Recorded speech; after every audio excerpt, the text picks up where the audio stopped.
Welcome to Fenway Park, where right now we're in the midst of a rain delay tonight to get it started. David Miller checking in on the forecast as the tarp is rolled up, but still not off the field yet. Indians and Red Sox, Game 2 of the four-game series. Hi again, everybody. I'm Don Orsillo, and welcome to Red Sox baseball. The Red Sox and Indians at some point tonight will play Game 2 of this four-game series. Last night, the Indians able to take Game 1, and one of the most underrated players in all the game, as Drupal Cabrera last night, was again very good. He had a 2-home-run game last night against the Red Sox, and this season he's really been a nemesis for the Red Sox, and last night was one for Daniel Bard. Cabrera is having a career year in Cleveland, leading the Indians in every major offensive category this season. His 19 home runs this year are one more than his career total of 18 coming into the season. Cabrera, who missed 2 months last year with a broken forearm, was selected to his first career All-Star game this year and started at shortstop for the American League. He was 3 for 5 with 2 home runs and 4 RBIs last night and is now hitting .370 in 7 games against the Red Sox this season. We welcome in Jerry Remy. And Jerry, a tough loss last night for the Red Sox, but again, their catchers continue to contribute. Yeah, the combination of Salts, Lamacchia, and Varitek has done very well for the Boston Red Sox. You know, early in the season, a lot of people were questioning how this was going to go for the Red Sox. Well, it's going very, very well. Look at Salts Lamacchia right now, a 9-game hitting streak, .378 with 4 home runs in that span with 12 RBIs. And over the last 4 games, Jason Varitek has hit 2 home runs, driven in 3 runs, and scored 4 runs. So, you know, they're getting the job done offensively as well as defensively, and this combination has worked very well together. Again, you know, a lot of people question whether the Red Sox had enough behind the plate to go to the postseason. Well, there's certainly more than enough back there. This combination works excellent together. Well, the Red Sox have announced a 7:30 first pitch here tonight from Fenway Park, and when we get started, Josh Beckett will be on the hill looking for his 10th win of the year in his 21st start. We're back with more right after this from Fenway.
Nesson is brought to you by Toyota's official website for deals by at Toyota.com.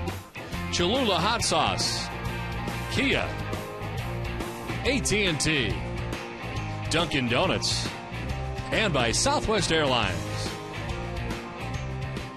Well, they're getting the field ready for tonight's Game 2 of this four-game series between the Red Sox and the Cleveland Indians. David Miller has been checking the forecast, and the tarp is not yet off the field. They've rolled it up, and it is sitting right now in short right field as they get ready to roll it up, and hopefully we'll be starting at 7:30. That's the plan as Josh Beckett warms up in the Red Sox pen right now, trying to get ready for tonight's Game 2. Until we get started, we send you to the Nesson HD Television Center and Tom Karen. TC?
Night dropping a game to the Cleveland Indians, and after the tarp has come on and off the field 2 different occasions tonight, we will finally have baseball tonight. The Red Sox last night dropping the first game of the series, and really the biggest part of it was Asdrubal Cabrera has really become a nemesis for the Red Sox lately.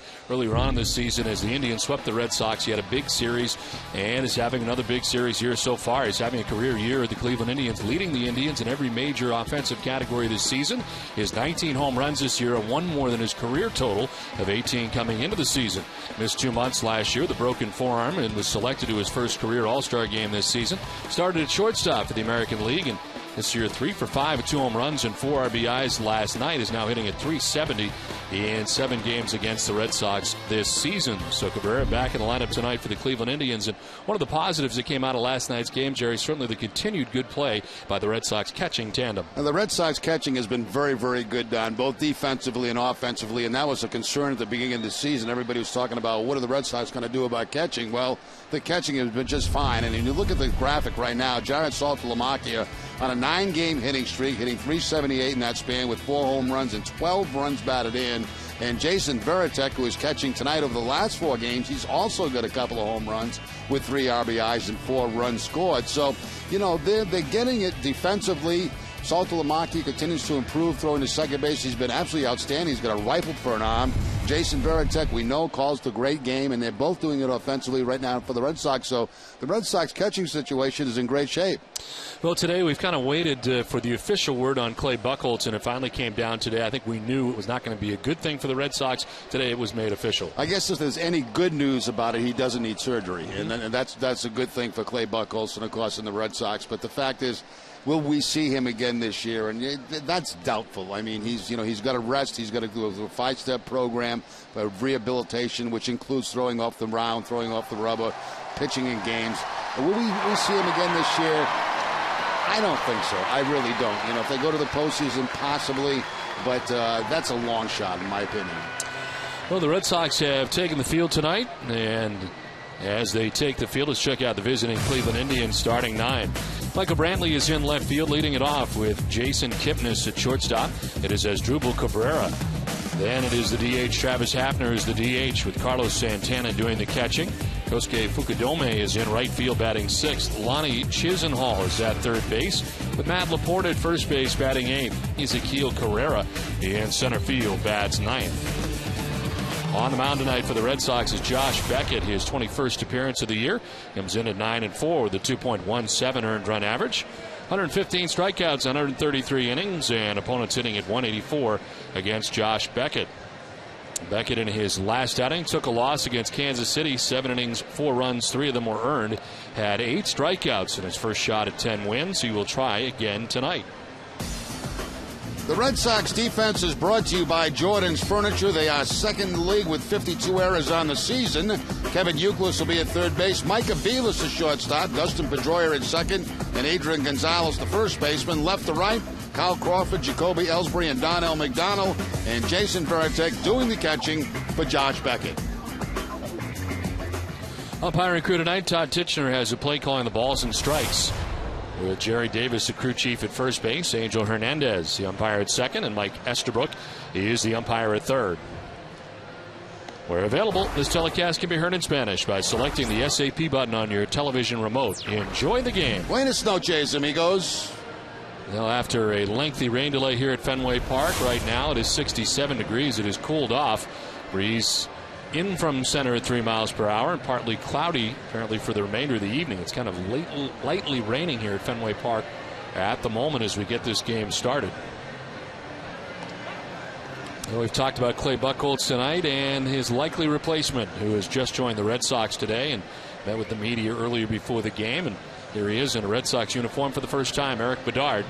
And we will see him pitch on Thursday night, the finale of this series, matched up against former Red Sox right-hander Justin Masterson. So that should be fun to watch here. And he is now getting acclimated to the friendly confines of Fenway Park, which he called his favorite ballpark to visit. And he'll have a chance to pitch here as a home player for the first time on Thursday night.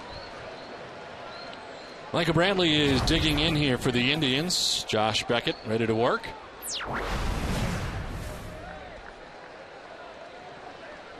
Brantley Currently at 273, 6 home runs and 41 runs batted in. And the first pitch of the ball game is in there for strike one, and we're underway. Josh Beckett warmed up twice tonight, once before a rain delay and then once briefly after the rain delay. He is 4-5 in his career against the Indians with a 5.04 earned run average. 3-2 here at Fenway Park against the Indians, and snaps off a curveball for strike two.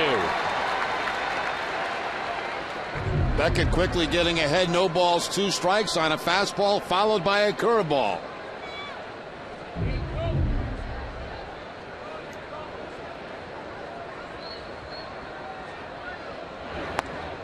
That is high, and it is 1-2 now to Michael Brantley. So leading off for the Indians.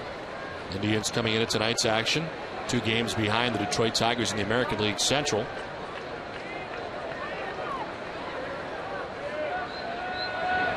One-two is in there for strike 3, and a good start for Josh Beckett. He gets Brantley by way of the K to start the night. Oh, perfect location here for Josh Beckett. Fastball outside part of the plate. Brantley could just look at it. No argument from Brantley, just heads back to the dugout.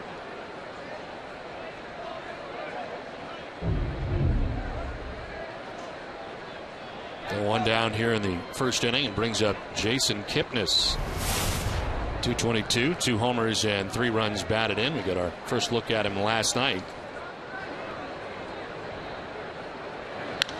In the air, struck well to deep right center field. Ellsbury going back, so is McDonald at the wall. McDonald can't catch it, it's into the bullpen. It's a home run for Kipnis, his 3rd of the year. And the Indians jump out to a 1-0 lead in the first.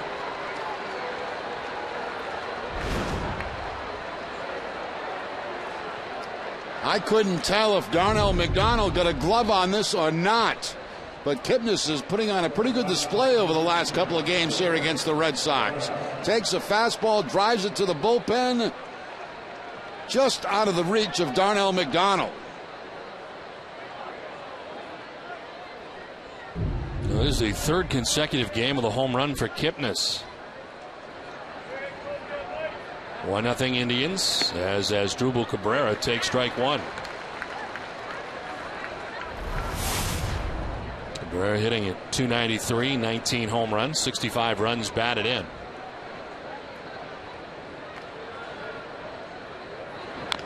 This one rolled over foul, and it is 0-2. Cabrera on a 4-game hitting streak right now, and you see the numbers against Josh Beckett in his career. A .308 batting average, a couple of doubles, RBI, and 3 walks against Beckett. Key matchup brought to you by Honda. No 2-pitch to Cabrera. They try to come in, and too far in, 1-2.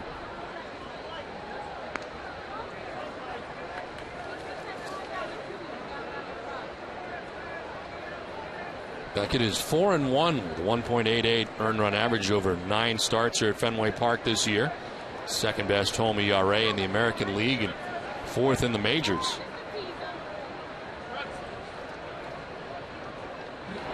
Swing and a miss, and he strikes out Cabrera. 2nd strikeout for Beckett. This time it's the cut fastball doing the honors for Josh Beckett. A cutter down and in, actually out of the strike zone. But Cabrera chases it. And Beckett has his 2nd strikeout of the ballgame. 2 down for Travis Hafner. Hitting at 292, 10 home runs and 43 runs batted in. Hafner spent better than a month on the DL with a right oblique problem. Since coming off the DL, he's hit at 236. He's had 5 home runs. Yes, he takes strike 1 from Beckett.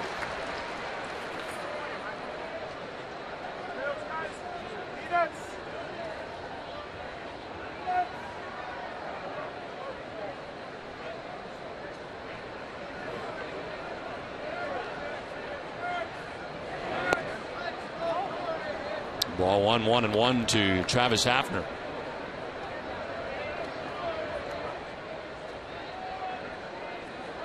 Center fielder Jacoby Ellsbury a step or 2 towards right center on Hafner. It's one of a gap out there in left center.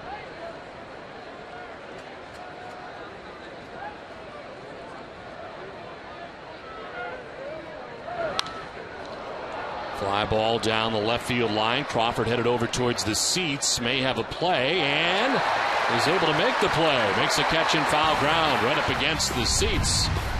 Home run for Jason Kipnis as the Cleveland Indians on top 1-0. Red Sox are coming up.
His official website for deals by Toyota.com. Cholula Hot Sauce, Kia, AT&T, Dunkin' Donuts, and by Southwest Airlines. 1-0 Indians on top of the Red Sox as we head to the bottom of the first inning. On the mound for the Indians tonight is David Huff. His third start, 1-1 with a 0.71 earned run average. 9 strikeouts and 12 2/3, walking 2, and opponents hitting at .213 against Huff. Lost last time out against the Angels, going 5 2/3. 2 runs, only 1 was earned, and struck out 4.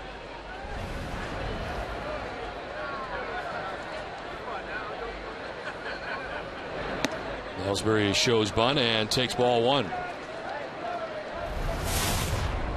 Will be hitting at .320, 17 home runs, 63 runs batted in on the year. He was 1 for 5 in last night's game with a double as he takes strike 1. Huff faced the Red Sox twice last season, has a record of 0-2 against Boston. Last start, August 3rd of last year in Boston, 3-1 loss for the Indians. That time he had fallen to 2-10 on the year. And faced Josh Beckett in that game, gave up home runs to Mike Lowell and Bill Hall. Framed by Santana. But it is ball 2, 2-2.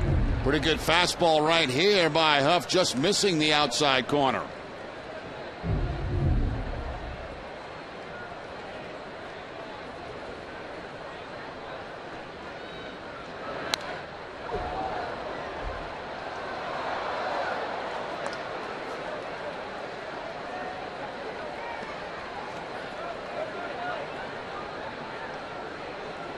Dustin Pedroia waiting on deck, then Adrian Gonzalez here in the first inning.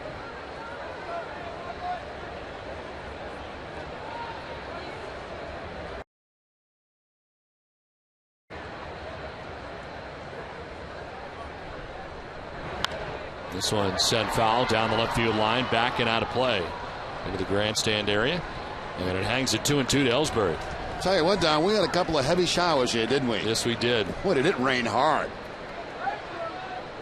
First one late this afternoon and carried into what would have been the start time for the game, and then we thought we were going to be able to play at 7:30. That didn't happen as it started to really rain hard at that point. So a grounder down the first baseline, foul. And we get started tonight As you look at some of the rain, and yeah, there was a lot of rain.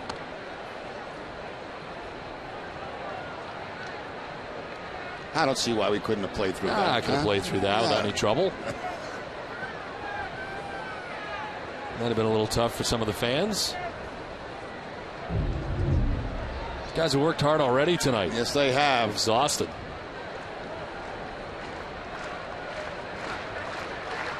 Two-two pitch. That is outside. Ball 3, full count.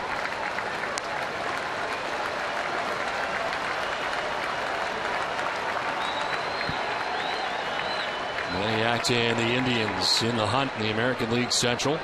2 games back of the Tigers. They'll play a 3-game series against them coming up. This is back up the middle to his right as Kipnis throws off balance and in time. Kind of change direction on him. They record the out on Ellsbury, 1 down. Well, the starting lineup is brought to you by New England Chevy dealers. Jacoby Ellsbury in center field. Dustin Pedroia at second base. Adrian Gonzalez at first. It's Kevin Ukilis at third in the cleanup spot. David Ortiz at DH. Carl Crawford in left field bats 6th. Mike Ukilis is at shortstop with Jason Varitek doing the catching. And Darnell McDonald in right field bats 9th. 1 down here in the bottom of the first inning for Dustin Pedroia, who takes strike 1. Pedroia at 310, 15 home runs, 57 runs batted in.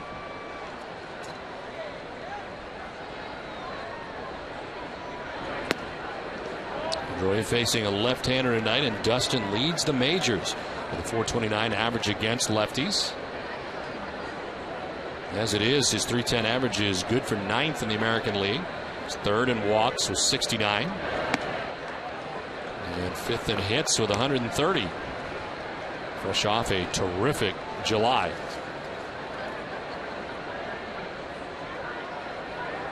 So the Red Sox, really. Boston going 20-6 in the month of July.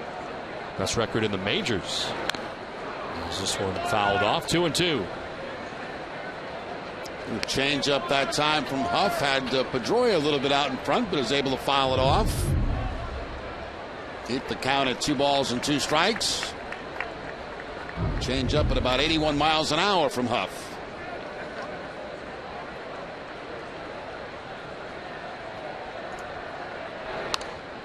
Pedroia golfing it foul off to the right. We'll do it again, 2-2.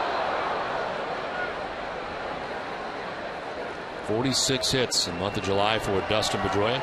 Well, must have cooled off. Tito's gone to the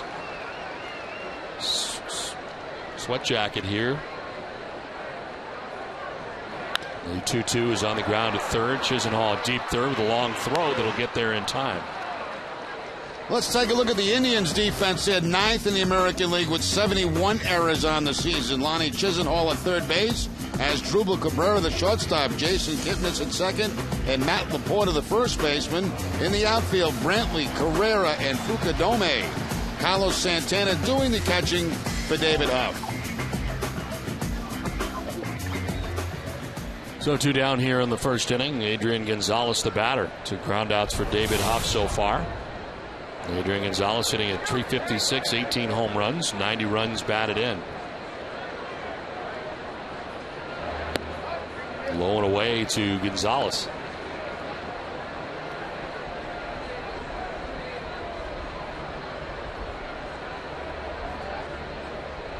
Eleven-game hitting streak for Adrian coming in, hitting at .511 during the streak. And that one's by him, 1-1.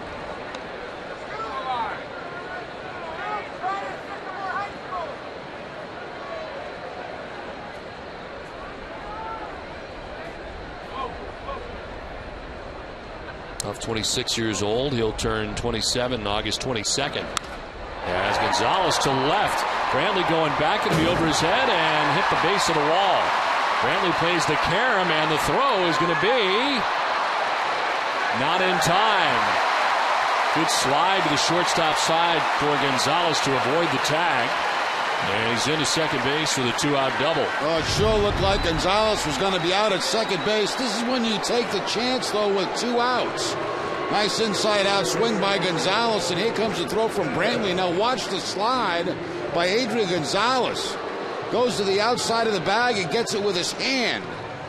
and just barely able to keep his hand on the base. It looked like it wanted to come off. Because that play's in front of him, so he can see where the throw is. That helps him make a decision on which way he's going to slide. Now Kevin Ukilis takes the strike as the hitting streak extends to 12 games now for Adrian Gonzalez. To 521 on the streak. Represents a tying run in scoring position with 2 down. There's strike 2. Ukilis didn't think so. Looks like a little cut fastball inside on Kevin Ukilis, and looks like a good pitch. 275, 15 homers, 75 runs batted in. Ukilis strikes out. Huff goes up top to get him on the fastball. Done with 1. Indians on top 1-0.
League's homestand against these Cleveland Indians. Right now you can go to redsox.com/tickets. There are some standing room only tickets and a limited number of seats just released for these great summer games. Get your tickets right now at redsox.com/tickets. You also can call 877-RED-SOX-9 or visit the Fenway Park ticket office for all ticketing information about any upcoming Red Sox games.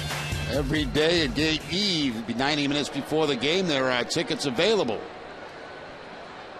So don't think you don't have a chance to come to the ball game.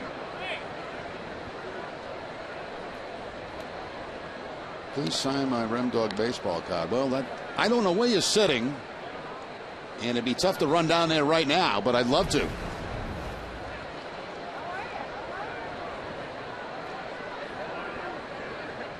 Indians on top of the Red Sox 1-0 into the second inning, and Carlos Santana leading it off. Kosuke Fukudome and Lonnie Chisenhall to bat here in the second inning. Carlos Santana hitting at .231 as he takes strike 1 from Beckett. Beckett had 2 strikeouts in the first inning. He gave up the solo home run to Jason Kipnis in the first, the difference in the game. 10th home run surrendered by Beckett on the year. This is up top, 1-1.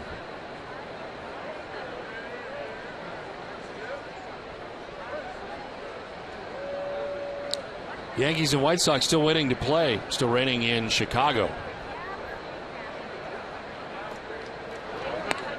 Swing and a miss, 1-2. Fastball from Josh Beckett up about letter high, and no contact by Santana, who's on a 4-game hitting streak. Actually, they tell us it's not raining in Chicago. Maybe they're waiting for rain.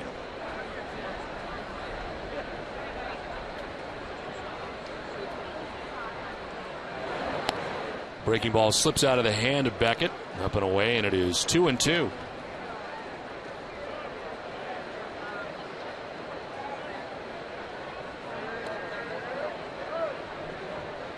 Carlos Santana coming over from the LA Dodgers in exchange for Casey Blake back in July of 2008. Swing and a miss. Third strikeout for Josh Beckett. 1 down. Well, Beckett now has strikeouts on a fastball, a cut fastball, and this time the curveball to Santana. Not sure that ball was ever in the strike zone, but Santana could not stay off it.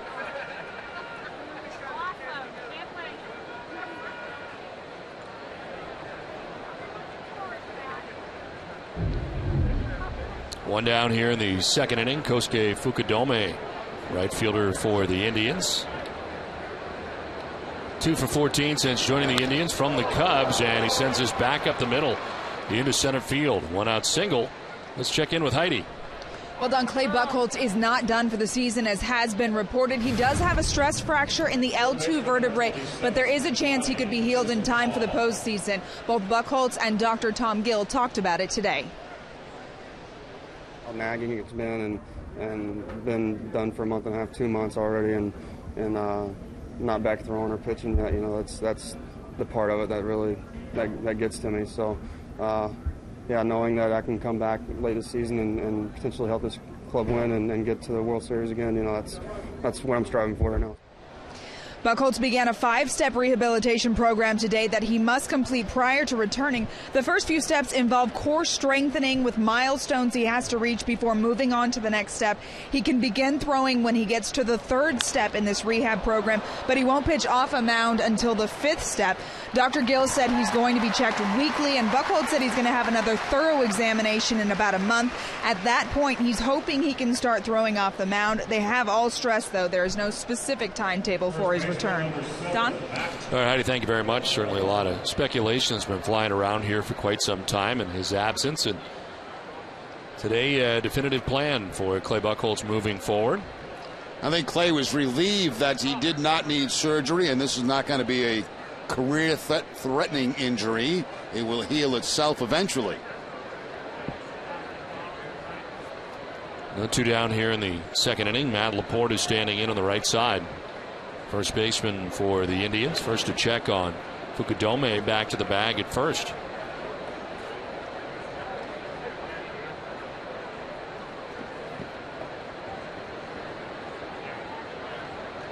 Matt Laporte, who came to the Indians from the Milwaukee Brewers July of 2008, part of the CC Sabathia deal. His 3rd year now in Cleveland.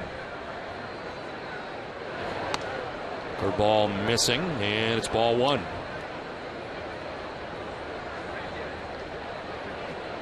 Over last year, spending majority of the year with the Indians, had a 3-week stint AAA Columbus, but otherwise up for the remainder of the year. .237 hitter, 10 homers, and 39 runs batted in.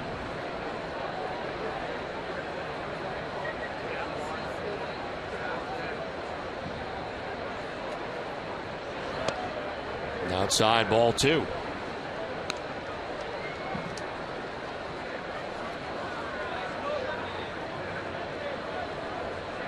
Beckett losing last time out to Kansas City. Prior to that, had won 3 straight decisions at Houston, Baltimore, and at home against Seattle.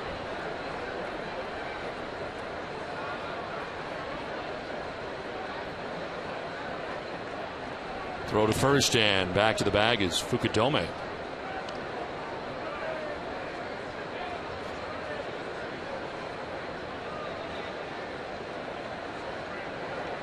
Here are the numbers combined for Fukudome between the National League and American League, time of the Cubs and with the Indians.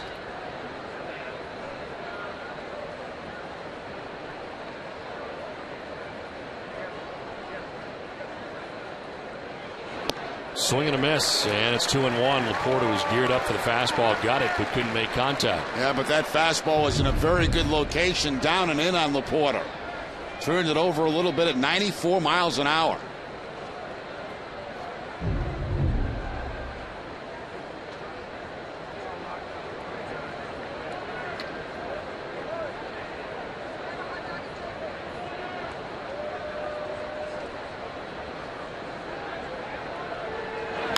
On the ground through the vacated right side into right field.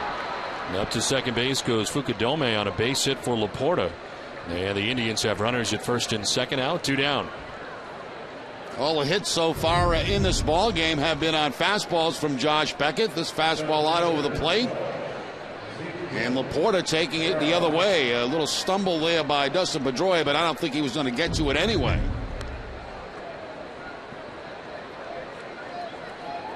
Two on, two away here in the second inning. And Ezequiel Carrera coming up, center fielder for the Indians. 286, no homers, and 4 runs batted in. Carrera called up on July 14th, second stint now with the Indians this year.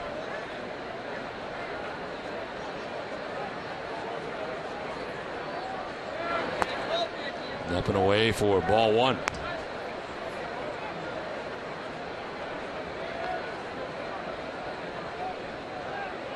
Pregame at second, Laporte at first. The outfield set up straight away here on Carrera.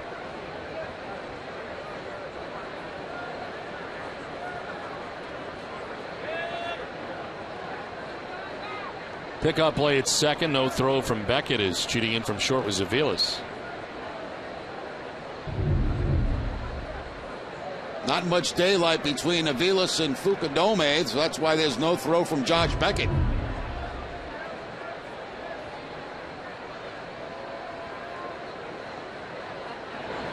Swing and a miss, and a tough swing there for Carrera. Off balance swing on a changeup from Beckett.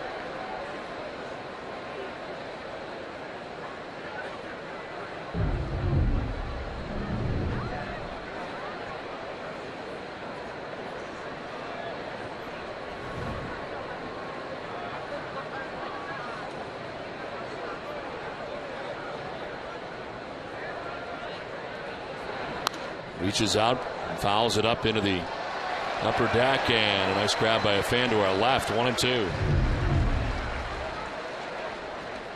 Two hands.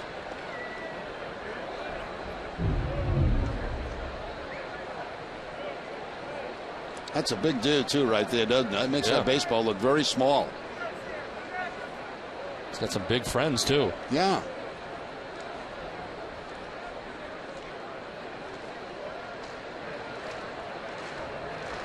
First and second, 2 down here in the second inning. And a 1-2 pitch to Carrera. On the ground at first as Gonzalez will flip to Beckett, who's got to hurry, and he gets there in time. That'll end the inning as the Indians strand a pair. 1-0 Cleveland after an inning and a half.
And it is David Ortiz to lead it off.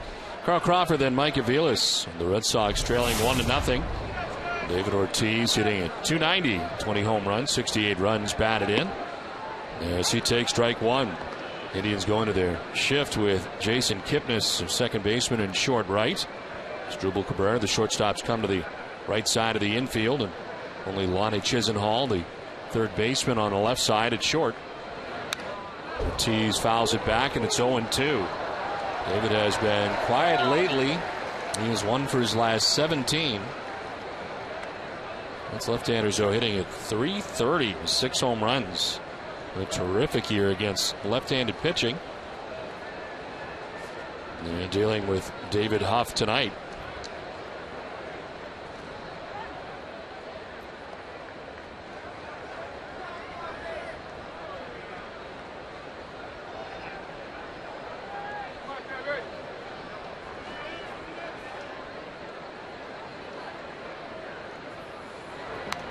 This jams Ortiz, who fouls it back. A lot of times you see lefties stand towards the first base side to get over as far as they can. This lefty, and David Huff, lines up to the third base side of the rubber.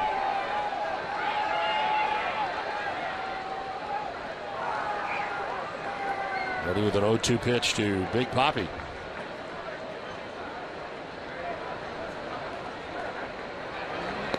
And it's outside, 1-2. You would think with a pitcher setting up that way, lefty against lefty, it helps the left maybe get a better look against Huff as he works from that third base side of the rubber.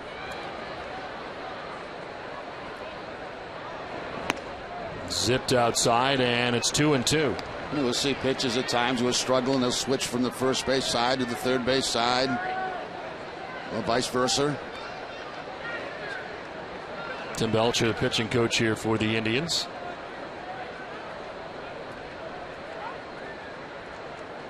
Pitching staff that has similar numbers to the Red Sox this season. They're just in behind the Red Sox in the American League with a 4.01 earned run average. Red Sox at 3.93, but a lot of similar numbers. 2-2 will bounce in and to the backstop, full count. Tried the changeup this time, but overthrew it, and you see the result. Back to the Dunkin' Donut coffee sign, iced coffee. We've already had our regular coffee here in the booth. Had that during the delay.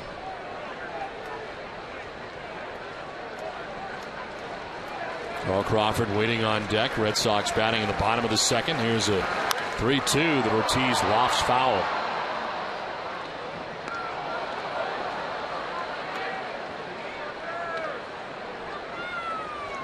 Eighth pitch of the bat coming up for David Ortiz. Marco Scudero is okay and available tonight. Left the game last night with some dizziness.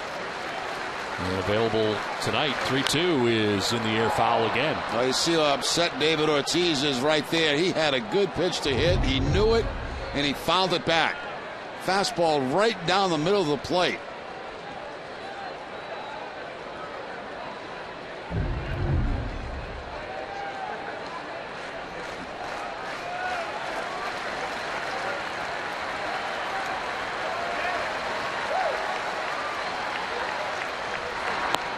Ortiz walks, lengthy at bat, but he works the walk to begin things here in the second inning. Well, the Red Sox have exceeded the 3 million tickets sold for the 2011 season. It happened at 10:01 p.m. last night. The previous record had been set August 5th of 2009. It's the fourth time in team history reached 3 million milestone. 4 consecutive seasons, 08, 09. 2010, and now this year for the Red Sox, and truly a tribute to Red Sox Nation. They have been coming out in a big way, and of course the streak continues here at Fenway Park. Consecutive sellouts since May of 2003. But don't forget, every game there's still a few hundred tickets available at Gate E prior to the game. And that's for all locations. Congratulations to the Red Sox and Red Sox Nation, though, on that accomplishment. That's something. What a feeling as a player to come to the ballpark every day knowing you're going to play in front of a full house. We often hear from guys who get so excited about opening day and a lot of other places because game 2, all the fans who were there for opening day are gone. Used to be that way here. Opening day sold out. Second day, maybe 16,000, 17,000.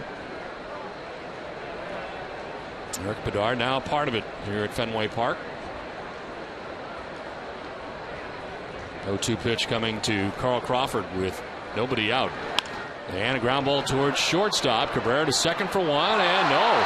A bobble there, and Ortiz to be safe. Could have been, might have been tough with Crawford running, but a possible double play ball. It turns into no outs. Yeah, I couldn't tell right off the bat. I'll have to see this again if it's a bad flip. Looks like Kipnis, the second baseman, was going to get back off the bag and go behind the bag, and the throw was in front of the bag. See Kipnis' position, how he was going to step with his left foot on the bag, then go behind it and make the throw instead of coming across the bag. If he comes across the bag, he's got that ball. That'd be a tough error to give to the shortstop. They've not yet ruled on it. Now they've given it to Kipnis, the second baseman. I think that's the correct call. So it's first and second, nobody out. Mike Ukilis, the batter. Shows bunt, pulls back, and takes strike one. Ukilis hitting at .223, 5 home runs, 31 runs batted in. He's 1 for 3 in last night's game after he pinch hit and took over for Marco Scudero in the 4th inning.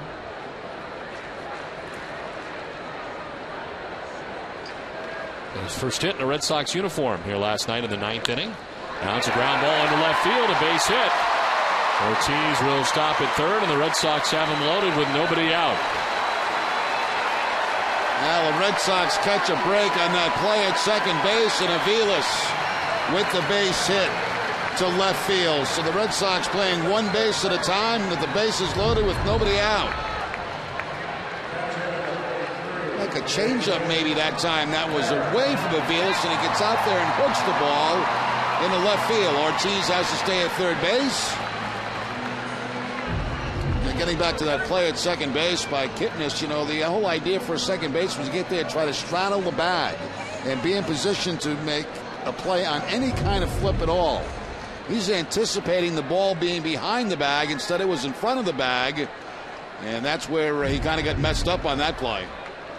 He's charged with the error, and now great opportunity for the Red Sox here in the second inning. Bases loaded, nobody out. Jason Varitek, the batter. He takes strike one. Varitek at .237 to start the night. 7 home runs, 22 runs batted in.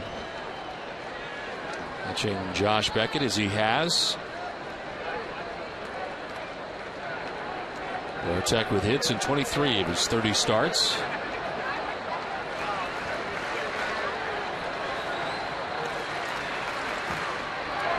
The one is outside, and the count 1-1.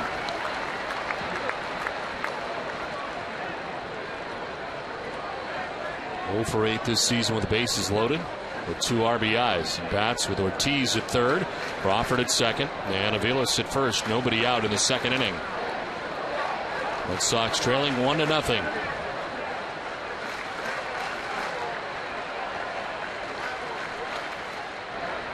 Swing and a miss on a pitch down and in.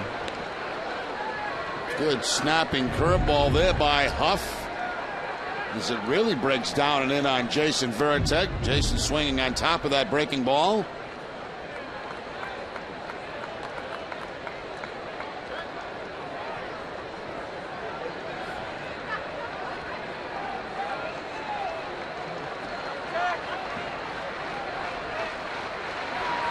Varitek strikes out, ball gets away. Here comes Ortiz to tie the game.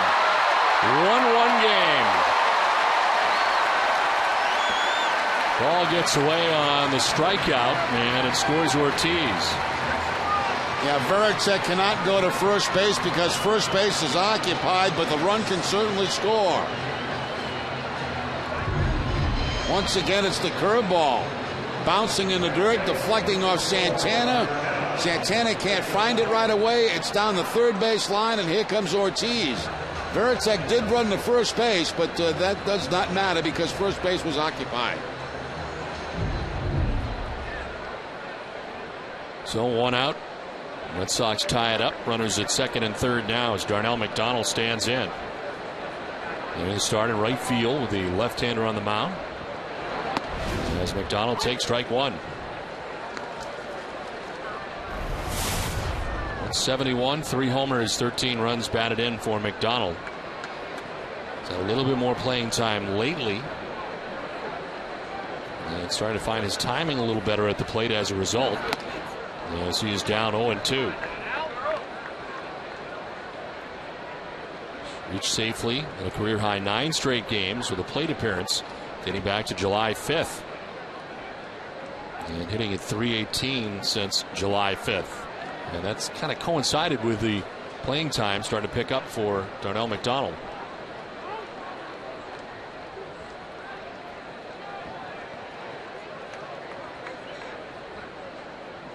As the Red Sox ended up trading away Mike Cameron. The 0-2 pitch is up and away, 1-2.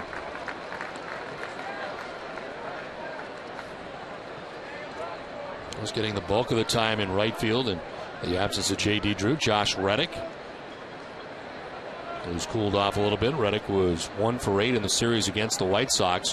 1 for 4 in the game here last night. Tano with a swing and a miss. Foul tipped and held onto by Carlos Santana for a strike 3, and it's back-to-back Ks for Huff. 2 down in the inning. One thing Huff has shown over the last couple of hitters is a very good curveball. The one to Veritek and another one here to Darnell McDonald. So the Red Sox now looking for a clutch hit with 2 outs from Jacoby Ellsbury with a couple of men in scoring position. Ellsbury grounded out to second base in the first inning.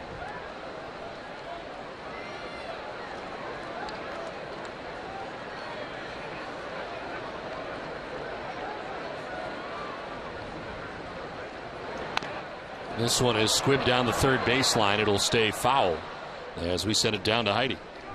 Don, coming up, you'll hear from the newest Sox player and what he thinks of Fenway Park next inning. All right, Heidi, thank you very much. Can only assume she's talking about Eric Bedard. Met with the press today. Don, you can't put anything past you. Pretty quick. No, you really can't put anything past you.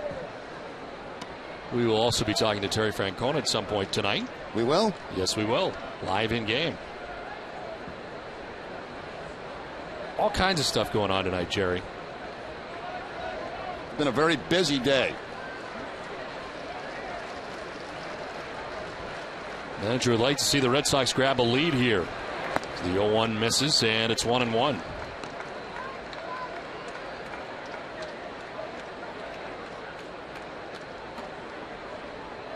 He's got 6 doubles.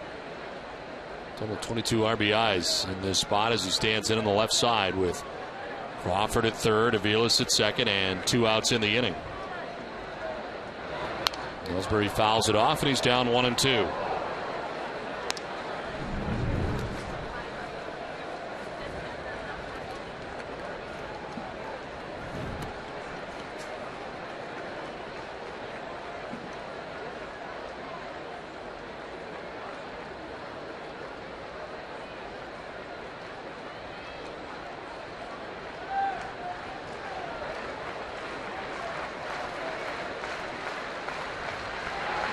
Ellsbury strikes out, gets away briefly from Santana.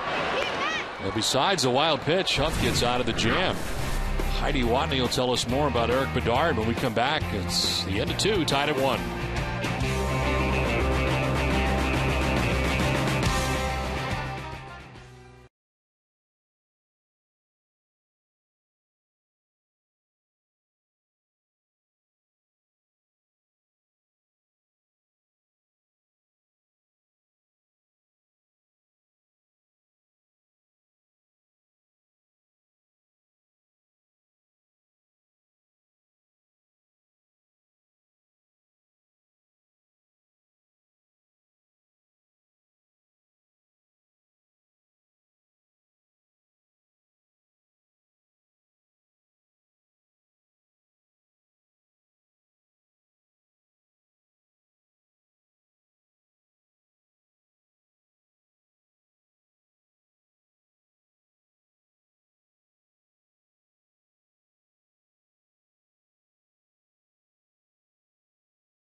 lesson is brought to you in part by Eastern Bank, the official bank of the Red Sox television network. Commitment, compassion, and love of the game. Find out what we're made of at easternbank.com. 1-1 game as we head to the top half of the third inning. Red Sox able to tie it up in the bottom of the second. Michael Brantley and the top of the Cleveland Indians order leading it off. Brantley, Kipnis, and Cabrera to bat, as Beckett is now thrown 28 pitches. In the air, foul off to the left, and it's 1-1 for Michael Brantley.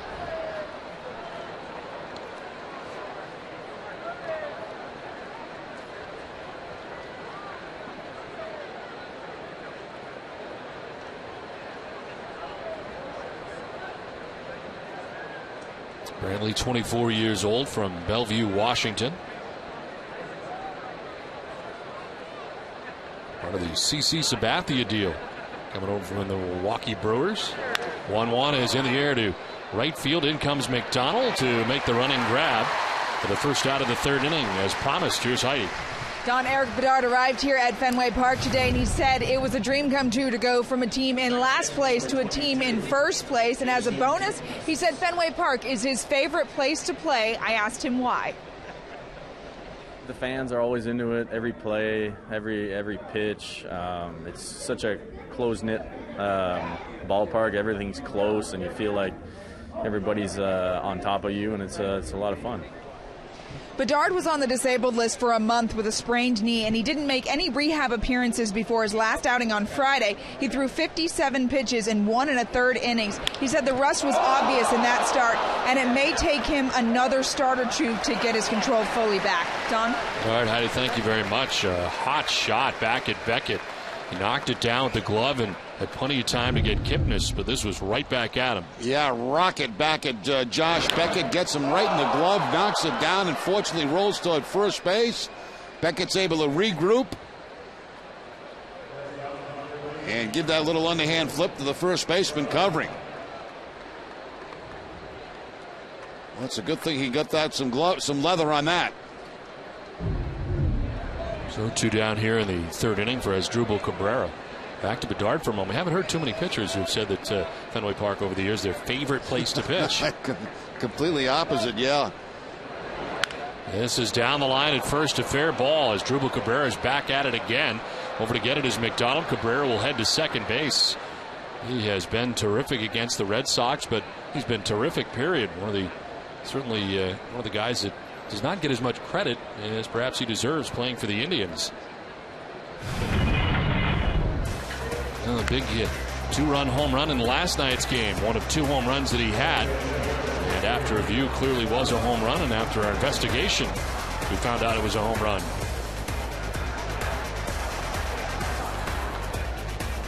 There's the evidence. Wendy was kind enough to let us know. I think that's one of the all-time great shots that we've ever had. I don't know how many investigative reporting we have done here during games. Besides Pizzagate, which we delved into and found out more about exactly as the game went on.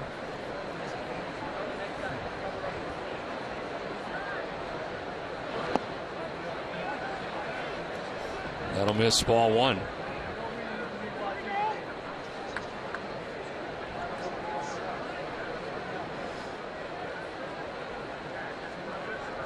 Hefner fouled out down the left field line in the first inning. Nice play by Carl Crawford up against the seats.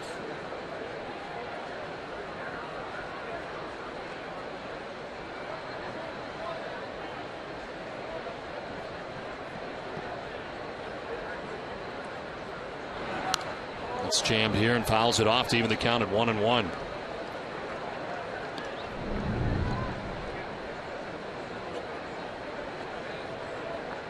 Travis Hafner last year held to 13 home runs, 50 runs batted in. This is a guy that hit better than 40 home runs back in 2006 and 42 home runs that year, the most he's had, and 117 RBIs, but he also hit .308 that season.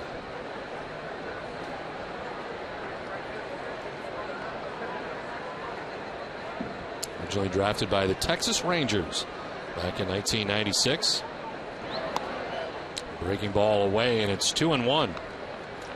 Never did play I take that back. He did play with Texas very briefly, 23 games in 2002 before coming to the Cleveland Indians, where he has been ever since.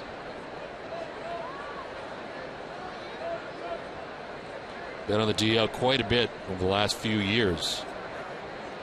05 had post-concussive symptoms, right shoulder strain in 08, shoulder soreness in 09, right shoulder inflammation last year, and was on the DL this year for better than a month with an oblique problem. So he takes strike 2.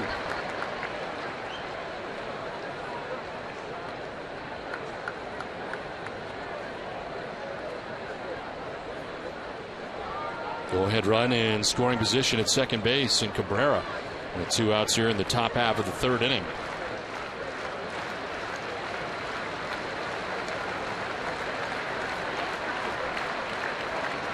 Beckett from the stretch with the 2-2 pitch. And it's in the air down the left field line, foul. Covidien, a global healthcare products company, is a proud sponsor of the Red Sox Foundation, helping to address health needs in our communities.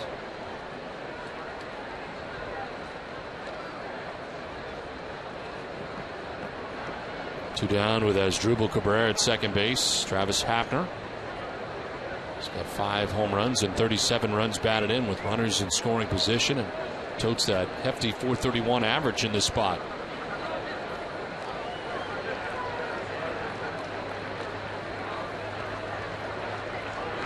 Swing and a miss. Beckett with a timely strikeout.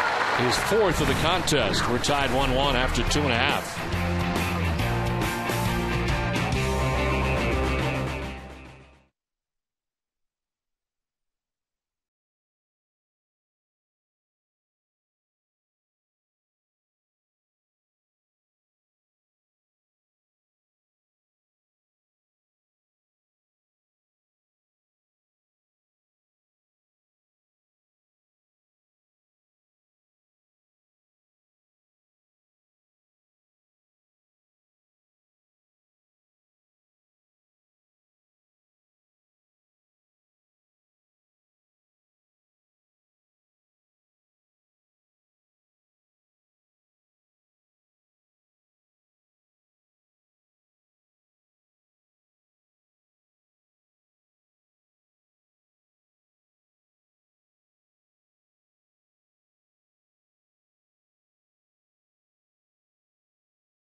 After Sox win and get a free small sandwich on your rewards card. See participating stores or D'Angelo's.com for details.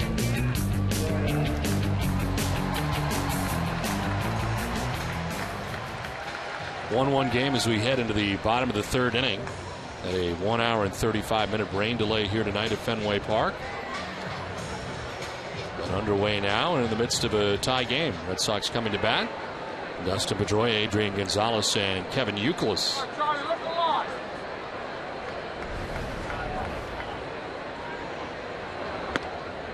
And there for strike 1 to Dustin Pedroia. Pedroia grounded out to third baseman Lonnie Chisenhall in the 1st inning, 0 for 1.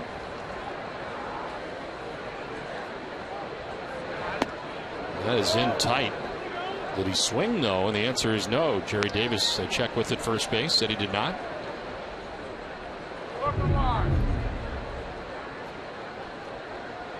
No swing. Closer to hitting Dustin Pedroia than a swing.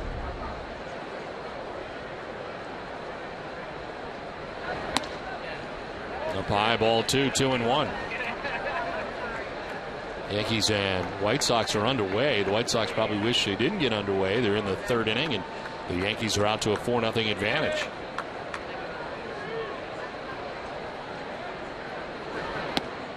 Outside, ball 3. Red Sox had the bases loaded with nobody out in the second. They did get a run, but Huff really was very good after that as he struck out the next 3 batters, Varitek, McDonald, and Ellsbury. 3-1 pitch is fouled off to the right, out of play, full count.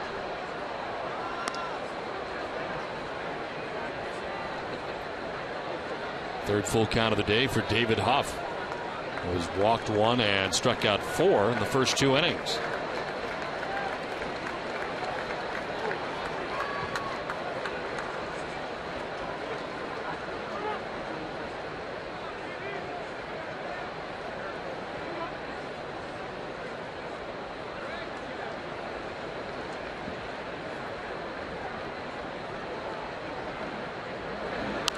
This one fouled off to the right. We'll do it again. 3-2. 7th pitch of the at-bat is coming up. Of course, Dustin Pedroia had a 25-game hitting streak snapped in Chicago over the weekend, but he still hit safely in his last 23 games here at Fenway Park. Last 23 straight home games, hitting at .419. And he sends one foul down the right field line, out of play.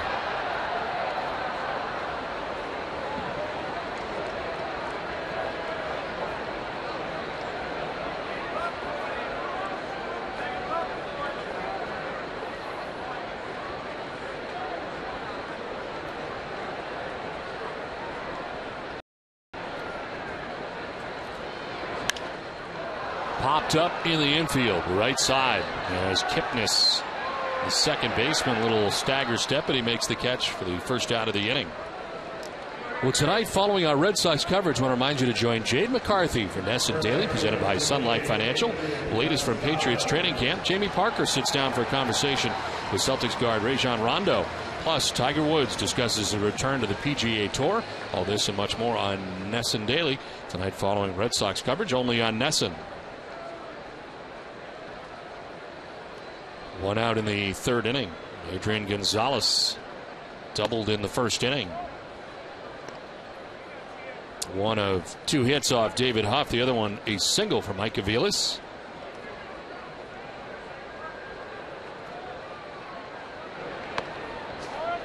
Inside, 2-0.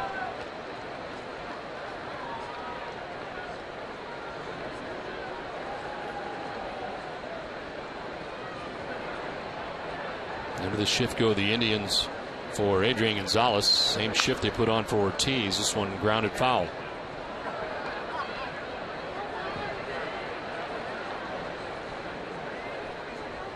Also shift to the outfield. Pretty unusual for Adrian, who goes opposite better than a lot of guys do anywhere in the major leagues. You know, the thinking may be on both guys, just protect that 420 out there and avoid 3 base hits. If they go the other way and they hit the wall, it's going to be a double anyway. But we've seen that shift on both David Ortiz and Adrian Gonzalez, where they're playing in the pull in the outfield.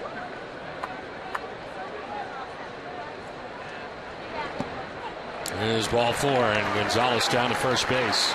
Second walk served up by David Huff tonight. Well, for every Red Sox game that goes into extra innings or the Red Sox get a save, CVS Pharmacy will donate $500 to Children's Hospital Boston. CVS Pharmacy is the official pharmacy of the Boston Red Sox.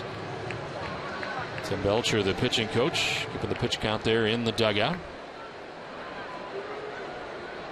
Kevin Ukilis struck out swinging in the 1st inning. His second look at David Huff. And on a pitch in the dirt, Santana is able to recover it without any advance for Gonzalez at first base.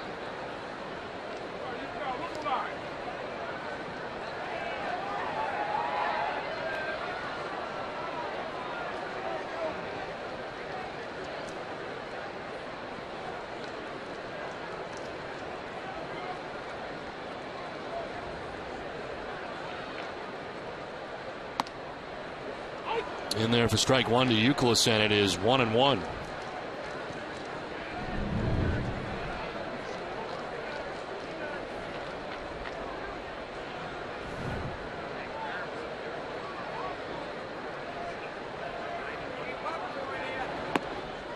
Framed by Santana, but it misses away, and it's 2-1 now to Ukilis. Ukilis hitting at .293 in his last 21 games.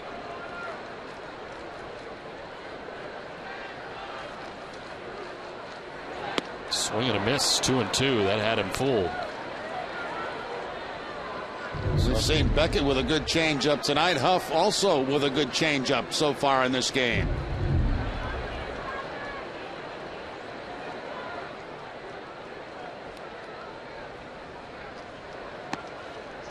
Down and away, full count now to Ukilis.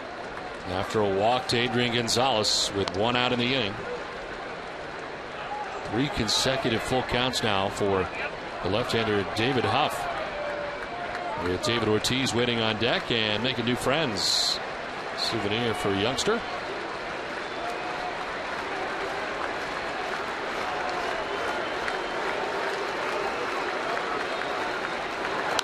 Ukilis hits it in the air to right field. Fukudome has got plenty of room. And he'll make the catch for the second out here in the third. Well, an hour and 35-minute rain delay tonight for the Red Sox. They have had their trouble this year so far, the Cleveland Indians. Well, the Cleveland Indians, given a lot of people to trouble this year, Don. They've been a surprise team, obviously, in this American League Central Division. They're certainly in the hunt. Their pitching is pretty good. They've got a very good bullpen. And they've given the Red Sox some problems so far this year. That Central is wide open. It really is. There's only 2 games between the top spot and that is the Tigers right now. You got the White Sox right in behind the Indians.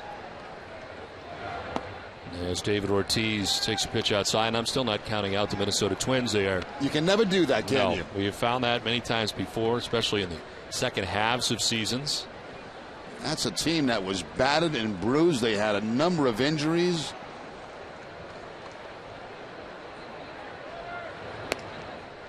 Outside ball 2, and it's 2-0. Here's a look at the standings. Twins are 7 games back. And the Kansas City Royals are improved, as we just saw. So it is a wide open division. And the Indians very much in the mix. I don't think anybody planned on that. As Ortiz takes strike 1, 2-1. Even when the Indians started well, a lot of people figured that they would fade as you get into May and June, and that has not happened. They've hung in there. And even added to their roster at the trade deadline. This misses 3-1. Now you start to believe in yourself. You have success as a ball club. You get confident. You feel you can beat anybody. Sort of similar to what has gone on in Pittsburgh all of a sudden this season in the National League.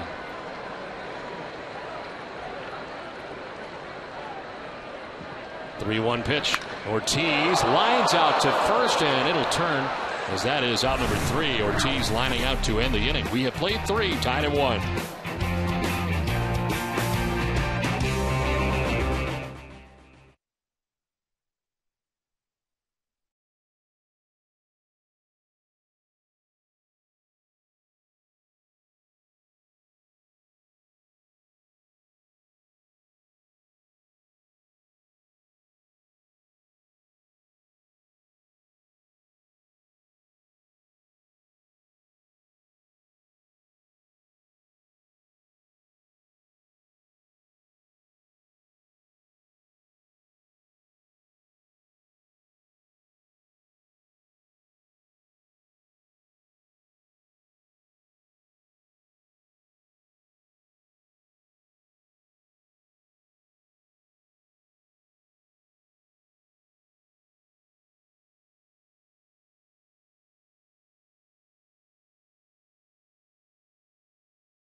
sports sections in the country delivered to your home every day. Sign up now for convenient Boston Globe home delivery at bostonglobe.com/sports.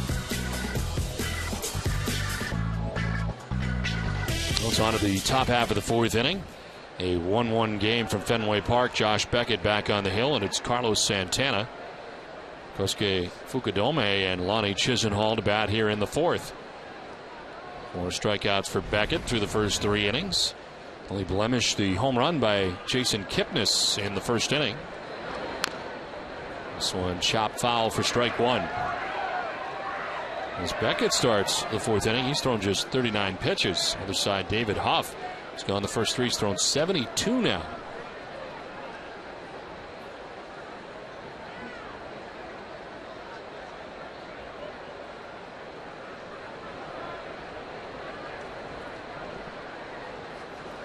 Here's the 0-1 pitch. Santana takes strike 2, and it's 0-2. Beckett has given up 4 hits, including the home run. 2 singles and a double.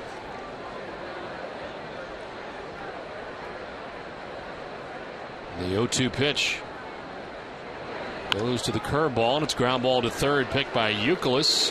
Throws out Santana for the first out of the fourth inning.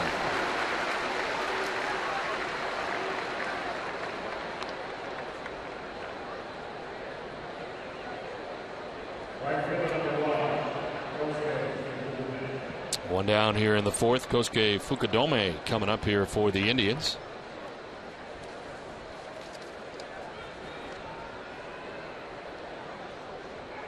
This year in 87 games with the Cubs before the trade, he was hitting at .273 with 3 home runs. There's a pop-up, foul ground. Ukilis will not have a play. Behind the Indians' dugout.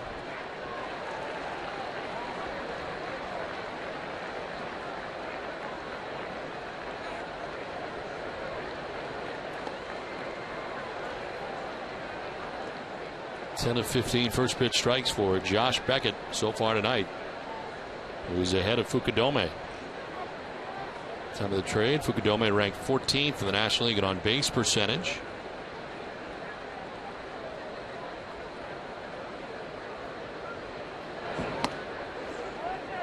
Inside 1-1. Yankees with a 4-0 advantage in the fourth inning against the White Sox. They also got off to a late start tonight. It was raining in Chicago, or they thought it was going to rain, at least in Chicago. Not sure it ever did. And the tarp on the field for a long time waiting.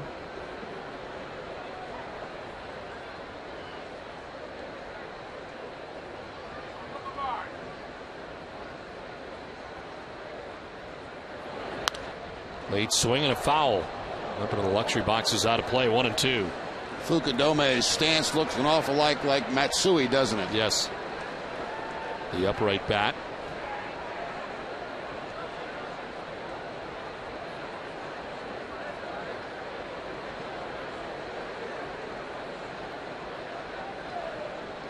That stance right there at the end. The 1-2. He is in there for strike 3. Beckett at 95 and on the corner. 5th strikeout for Beckett. 2 down. The Amica Pit Zone is brought to you by Amica Insurance. Amica Insurance is not just how you covered, it's how you treated. 5 strikeouts. We'll take a look at the first 4. Brantley on a fastball, a cut fastball to Cabrera, a curveball to Santana, and a changeup to Travis Hafner. And add one more to that, Fukudome on a fastball. 2 down here in the fourth inning. Lonnie Chisenhall flied out to left in the second inning.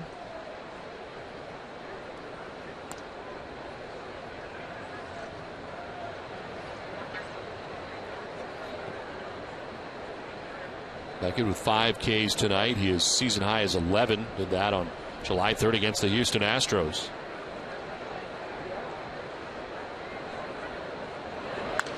In the air to right. This is hit well towards the corner. McDonald headed over, but that ball is gone.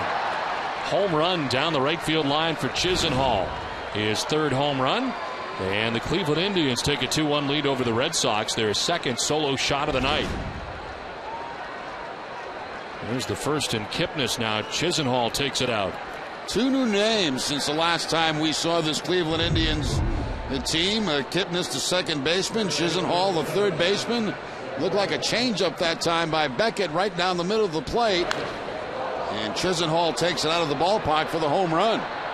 Third time this season Beckett has given up 2 home runs in a game. And this time it comes with 2 outs in the 4th inning. Now Matt Laporta, the batter.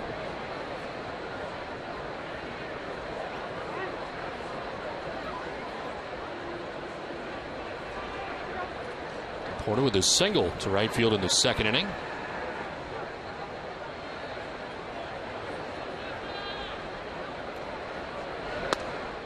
Over the inside corner for strike 1. Beckett's been operating right around 95 with a fastball tonight.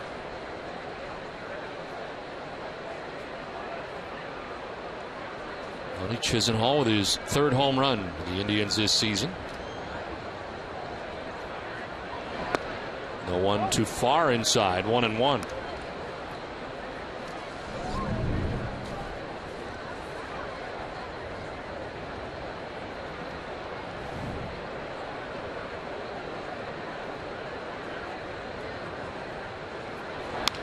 On the ground down the third baseline. Ukilis was playing in that spot. And he throws across to end the inning. Lonnie Chisenhall with his 3rd home run of the year. It's a solo shot. It puts the Indians on top 2-1 after 3.5 from Fenway.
Another solo home run. They've taken a 2-1 advantage.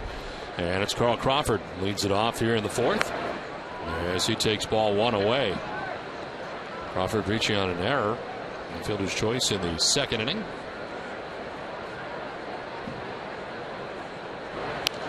Reaches out and sends it fouled, even the count at 1-1. Only 2 hits so far tonight, first 3 innings for the Red Sox. Only run for Boston scoring on the wild pitch. Huff struck out Veritek, but the ball got away.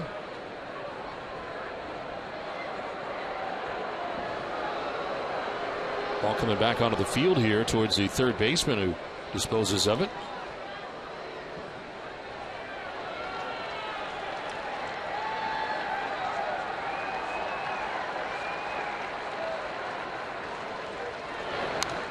This one fouled off back to the left, 1-2.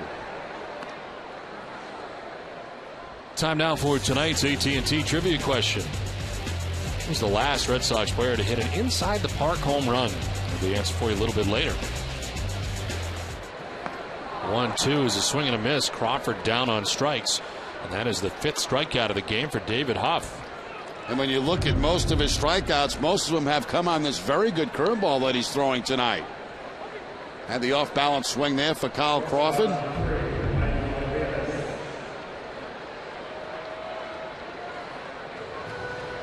So 1 out here in the 4th inning. Mike Ukilis coming up. He singled in the 2nd inning.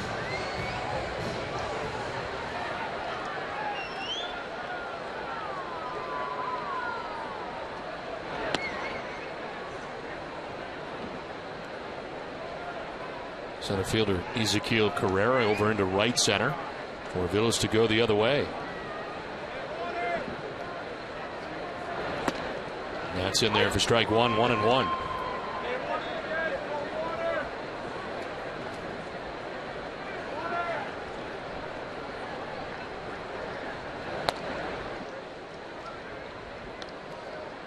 Ukilis acquired on Saturday for Yamaiko Navarro. And minor league pitcher Kendall Voles made his Red Sox debut that night in Chicago. As he lifts a fly ball out to right center field, in from right comes Fukudome, who makes the catch with the 2nd out of the 4th inning. Well, join us tomorrow night at 6 for Red Sox first pitch, driven by New England Acura dealers with TC, Peter, and Heidi. Game 3 of the series, birthday boy Tim Wakefield shoots for his career win number 200. Be opposed by Carlos Carrasco for the Indians. Plus, the Boston Globe's Michael Vega will have the latest news and notes from around the majors. That and much more tomorrow night at 6, only on Nesson. 2 down in the 4th inning for Jason Varitek, who struck out in the 2nd inning. And grounds one down the 3rd baseline. It'll be a foul ball. Just before it got to the bag, it kicked left. A lot of the fans cheering, saying that Varitek had himself a base hit, but of course they don't get to look at that angle like we do. And you see the ball clearly just going into foul territory, and Varitek will make his way back to home plate.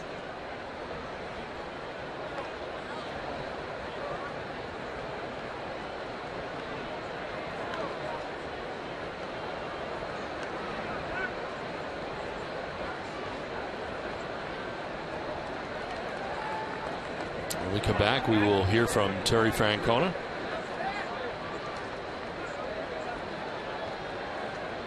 Two outs here in the 4th, and 0-1 to Varitek is on the corner. Jason didn't think so. It's 0-2.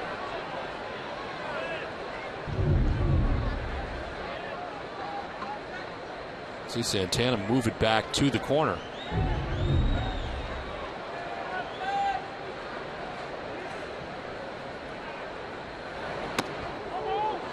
Varitek not going after that pitch up top. 1-2. Captain struck out swinging in the 2nd inning. 5 Ks tonight for David Huff.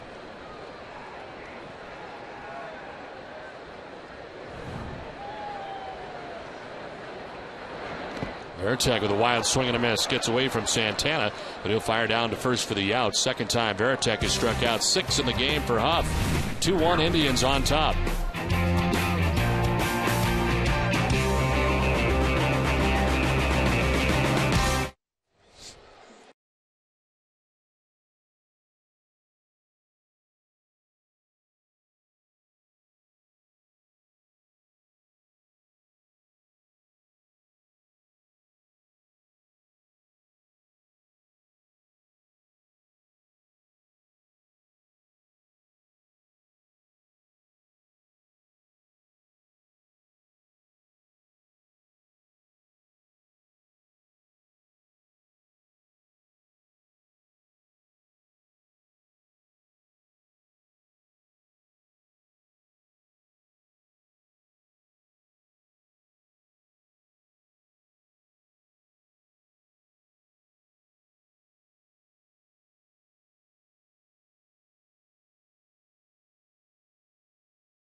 Keeping Up with Adrian and Betsy Gonzalez to help local families by donating $1,000 for every home run Adrian hits this season to select Habitat for Humanity affiliates in eastern Massachusetts.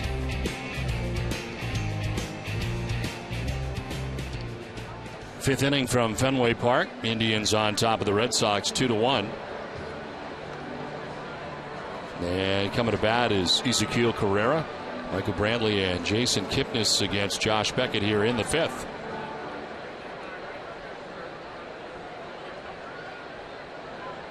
Carrera grounding out to first base in the second inning. He's 0 for 1.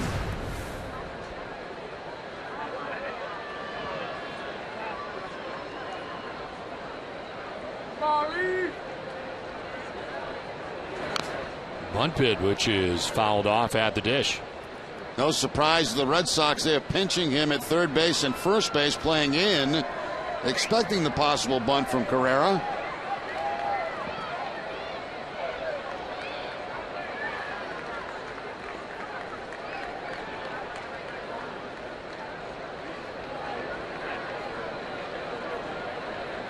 Carrera grounding out to Adrian Gonzalez in the second inning. He's 0 for 1.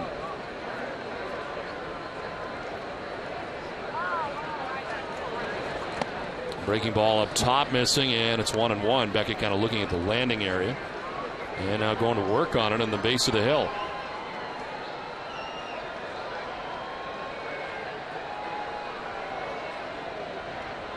The field was in very good shape as it was covered during the torrential downpours here at Fenway Park various times late this afternoon and early this evening. Bunt bid again, and it's fouled off. 1-2. And that's the whole idea when you're bunting down that third base line for a base hit. Either bunt it on the line if you possibly can, or on that grass, or bunt it foul. You bunt it foul, you got another chance.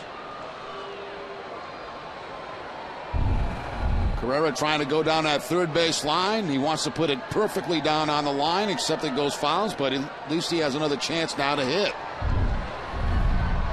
Nothing worse than trying to go down that third base line too hard to the third baseman or back to the pitcher.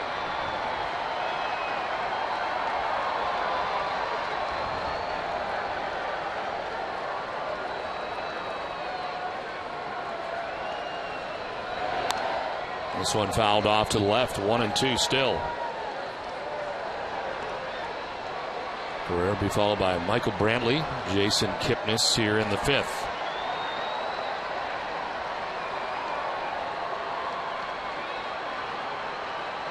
There's Brantley, top of the order. He was 0 for 2 against Beckett so far tonight. Carrera gets jammed and flips it out to short left. Crawford is in to make the catch. Well, we talked to Terry Francona between innings, and we started with the silver lining with Clay Buchholz that there is no surgery that'll be necessary for Clay. Yeah, he's going to be fine. And again, it just needs to heal. And you know, the season hasn't been ruled out yet, but you can bet if you see him pitch, he's going to be okay. I mean, we're not going to do anything we shouldn't do. Tito, Huff's got good stuff tonight. Looks like he has a very good curveball out there, but you guys have got his pitch count up pretty high early in this ball game. Yeah, we haven't scored many runs, but we're working him at least. But, you know, since he came back, this is his third start. He's really been good, and that breaking ball's in and out of the zone, and we're having a tough time laying off. Tito, it's been a tough time against these Indians. They've played you pretty tough this year. Yeah, they sure have. We caught them early when they were right through us, and then we actually played them okay last time. But they feel good about themselves. You know, they're young, and they're enthusiastic, and they're paying attention to detail, and they're getting some pitching. We're going to have to pick it up a little bit. All right, Terry, thanks much. Okay, Rem. He is still a little testy. We had a slight altercation yesterday, and his finger is dislocated, and he's still not happy about it, apparently, I'm guessing, by the way that wrapped up. You see his finger yet, Jerry? I did see it today. As a matter of fact, I cut some of the tape off it today. Really? You helped out? Yes. Always help out the manager. This is down and in. Another wrestling match that takes place on a semi-regular basis.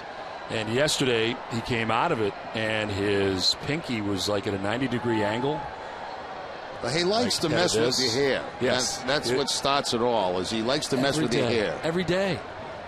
And yesterday, I guess you got your fingers locked up and you dislocated his finger. So then we rolled, and then he came up and one of his fingers was doing this, kind of 90-degree angle. Yeah, that's not good. Ugly. And kind of unfortunate. You still got a job? Well, at the moment. Anyway. So he's still a little perturbed about it, but I sent a message. As the pitch misses outside, it's 2-1. Tita doesn't know he's fooling with the toughest play-by-play guy in the league, one of the meanest. Oh, I think he knows now. Look at his finger. But I would be very careful with the hair. I think there's payback on the way. Swing and a miss. Well, that's the thing about sending a message. When you send a message, they have to send a message back to you. Yeah, but I don't think the message got through. You don't think I sent the message? I don't think the message got through. So I didn't set the tone? He was looking for you today. He couldn't find you. Oh, really? Yeah. There's a reason for that. Yeah. I was hiding. So I'm going to stay away from manager for a little while because there is going to be an answer to this. 60th pitch is chopped down to first, and Gonzalez will flip to the bag where Beckett covers, and they're able to get Brantley. 2 down in the 5th. It's time down for the flamethrower, brought to you by Cholula Hot Sauce. The hot sauce with the iconic wooden cap. Josh Beckett's performance here at Fenway this season is the best of his career. 4-1 with a 1.88 earned run average at home, second best in the American League, and that includes his dominance in holding batters to a 198 batting average. Flamethrowers brought to you by Cholula Hot Sauce. The hot sauce with the iconic wooden cap.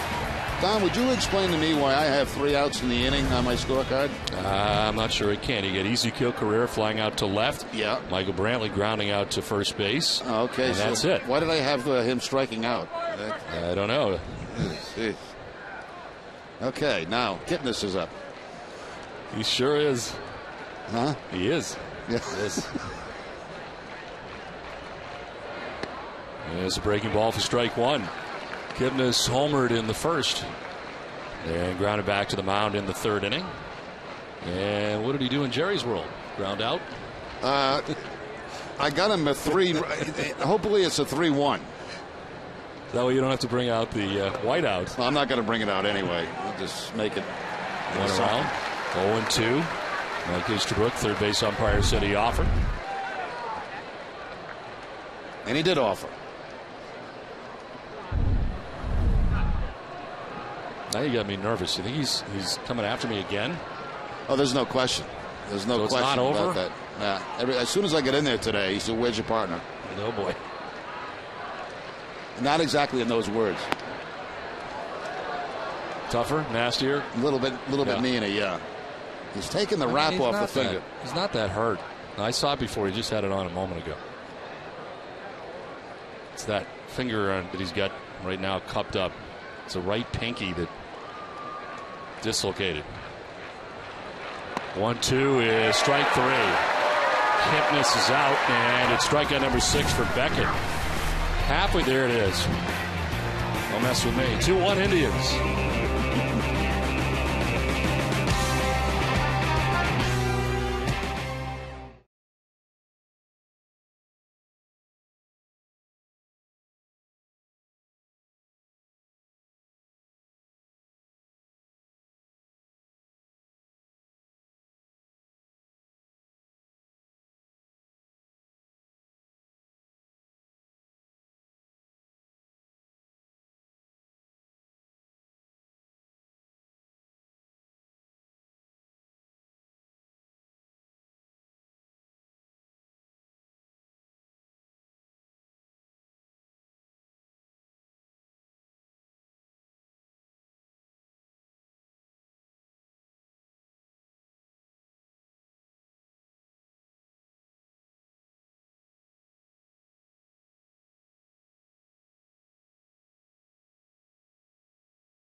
2-1 Indians on top of the Red Sox. The last half of the 5th inning back at Fenway Park. Darnell McDonald leading it off. Jacoby Ellsbury, then Dustin Pedroia in the 5th. McDonald first time up in the 2nd inning, struck out swinging. Huff has 6 strikeouts for the first 4 innings, but pitch count a problem for him right now as he is up to 85 pitches.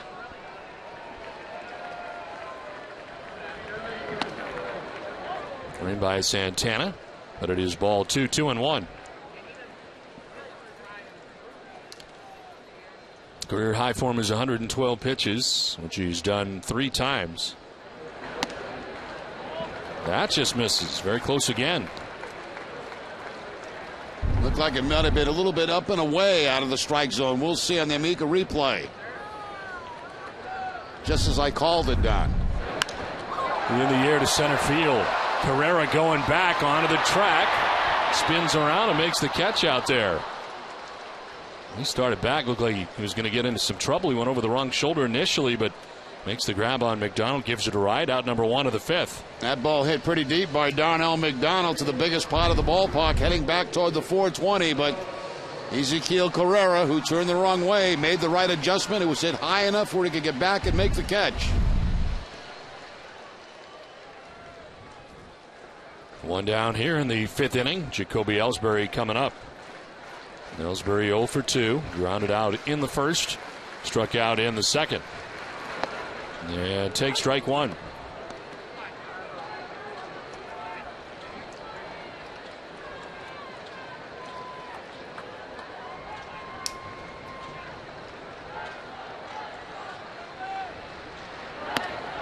There's strike 2.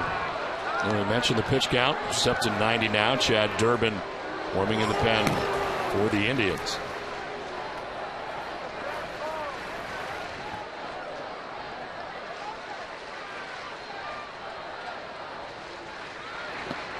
In the dirt, 1-2.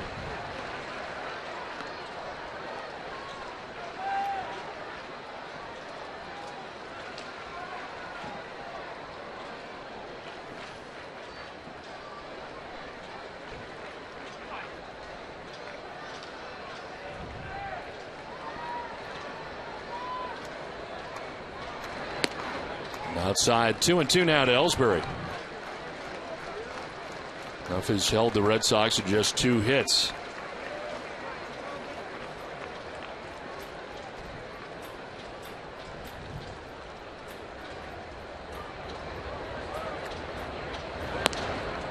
Ball 3. It had been 0-2, but a full count now.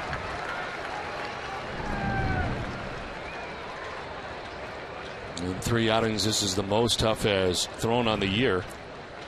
It's to 93 pitches with Dustin Pedroia waiting on deck.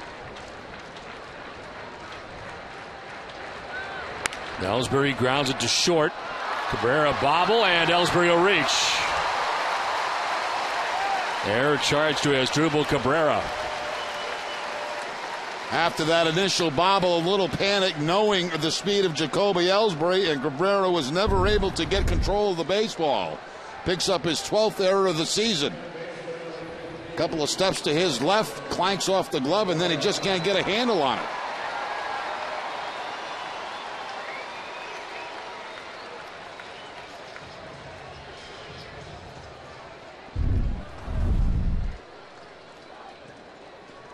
No base runner at first, 1 down.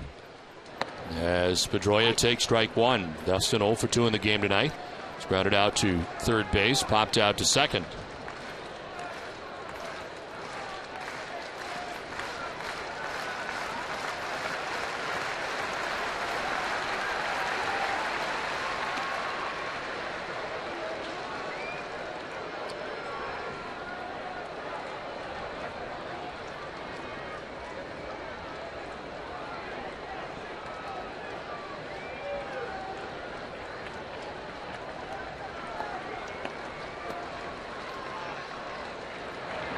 One is strike 2, and it's 0-2.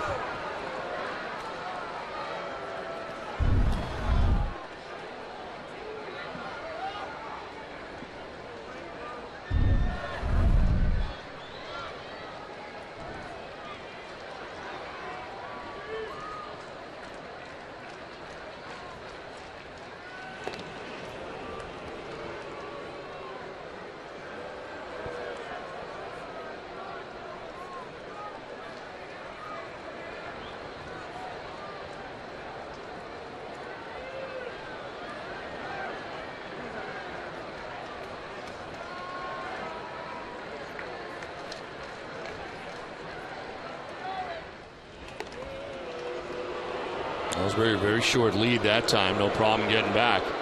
Checked on several times by Huff.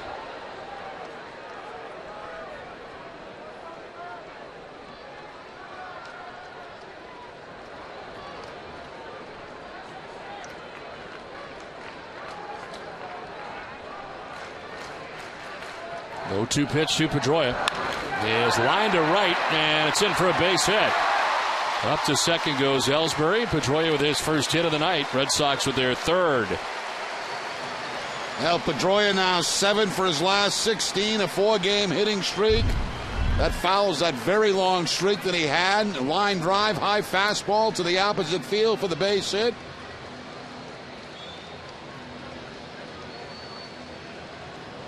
And hit so hard that Ellsbury, even with his speed, had to stop at second base. Well, Tim Belcher, the pitching coach out there, is up to 97 pitches.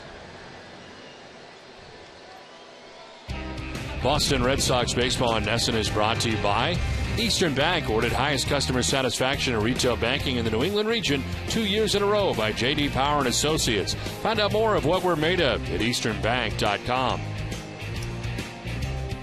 2 on, 1 out. An error and a single after Huff got the first out of the inning. Adrian Gonzalez coming up with the Red Sox down by a run, batting here in the bottom of the 5th inning.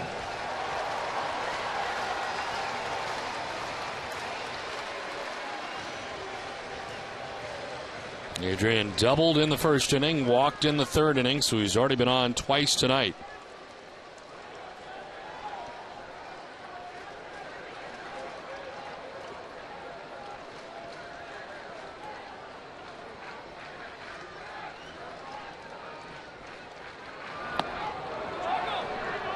We go no. Mike Easterbrook, third base umpire.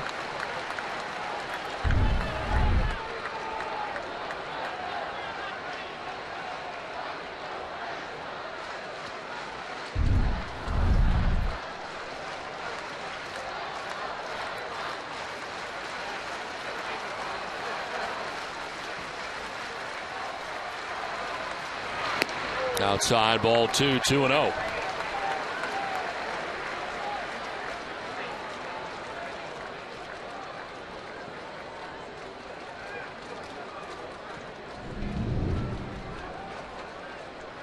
The runners on here, not in a shift in the infield. The Indians playing here double play depth around the bag at second with the possibility of turning a double play. Pitch 100 for Huff is in there for strike 1.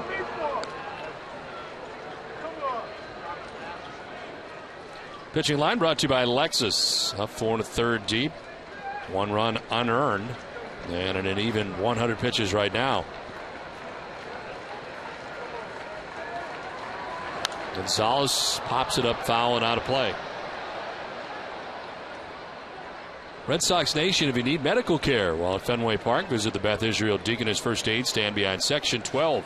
Beth Israel Deaconess Medical Center is the official hospital of the Boston Red Sox. Visit them at bidmc.org.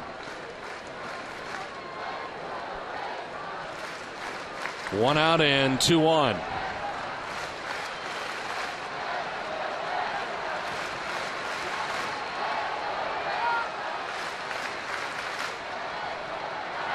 Gonzalez grounds to second base. Kipnis will go to second for 1, on to first for 2.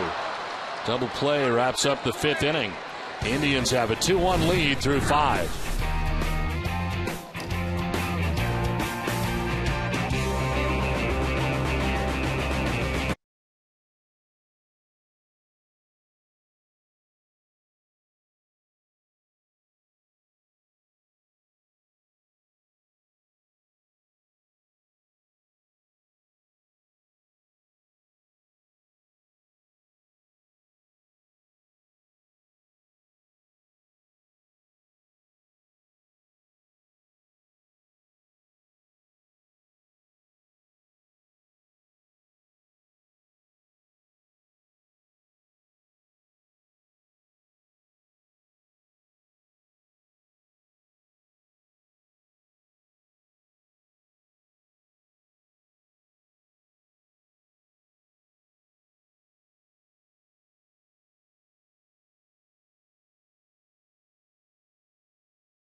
Safeco Insurance. Tim Wakefield makes his second bid at career win number 200.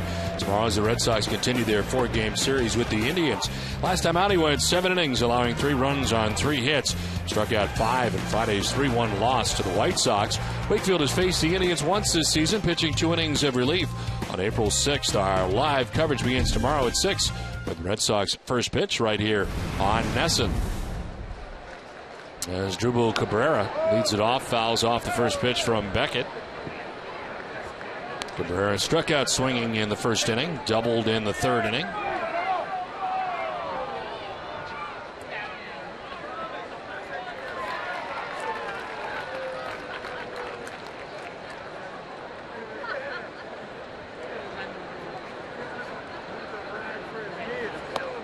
Down and in, and it is 1-1. Rafael Perez warming in the pen for the Indians. Saw him pitch in last night's game, and Huff right now up at 102 pitches through 5 innings.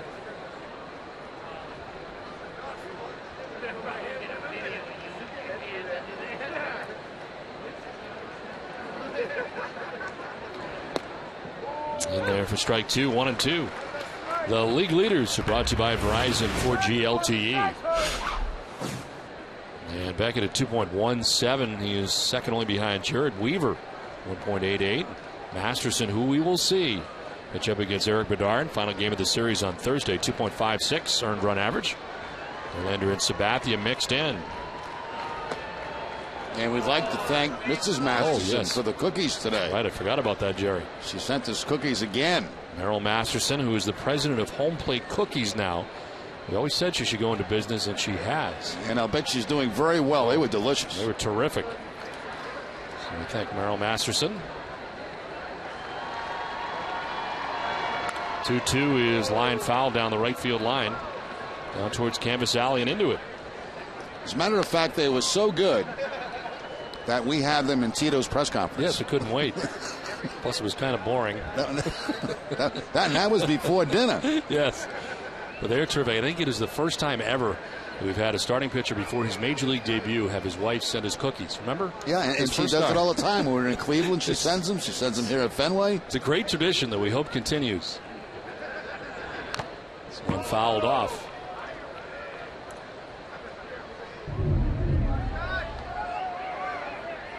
Cut fastball and fouled right off the mask of Jason Varitek. Shake things up a little bit.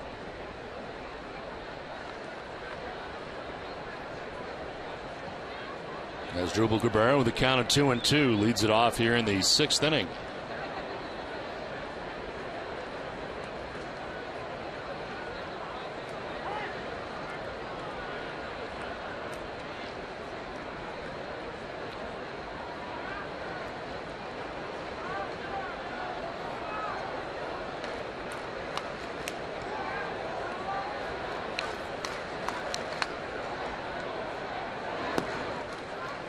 Ball 3, full count. First full count of the night for Beckett. He's not walked anybody in the game so far. Pitching here in the 6th inning with 6 strikeouts. Hafner will be next, and then Santana.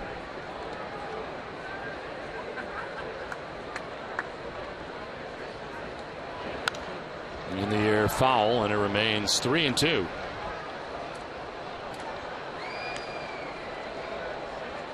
Look at the breakdown pitches by inning for Beckett. 15 in that 2nd inning where the Indians threatened with 2 on and 2 outs before he got Ezekiel Carrera to ground out.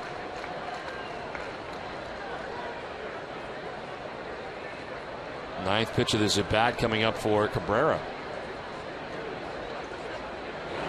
Swing and a miss. Beckett strikes him out for the 2nd time tonight. 7 strikeouts for Beckett. Keeping the ball away from Cabrera for the most part in that at bat. Goes that fastball to the outside part of the plate. And no contact by Cabrera, so he got him on a cut fastball earlier in the ball game. And now the fastball outside.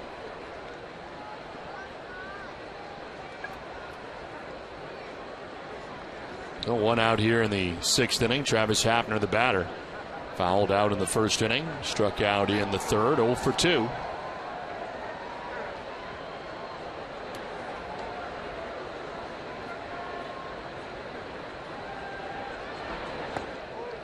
That is ball one.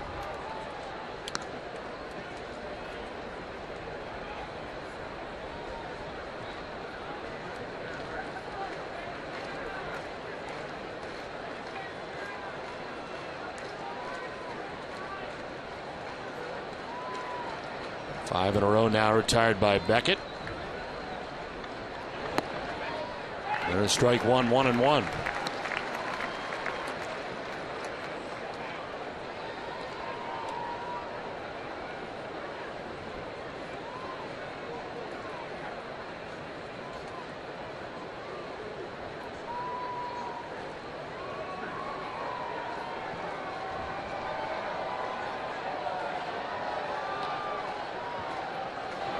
Swing and a miss, 1-2.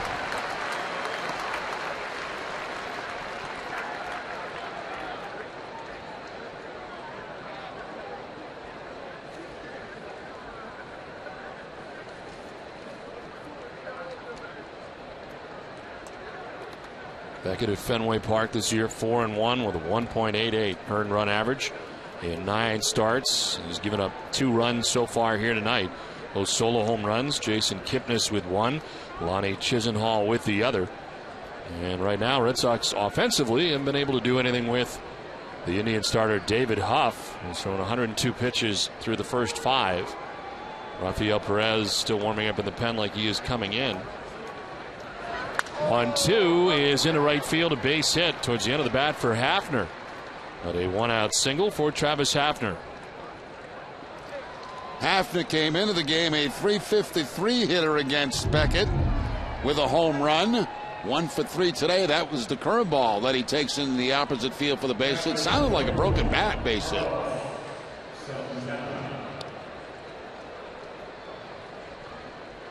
So 1 out, 1 on, and Carlos Santana coming up. Santana struck out in the 2nd inning, grounded out to third base in the 4th, 0 for 2.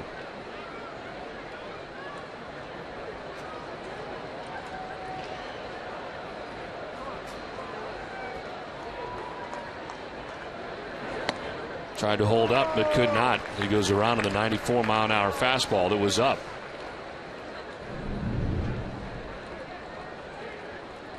Rafael Perez continuing to warm up in the pen.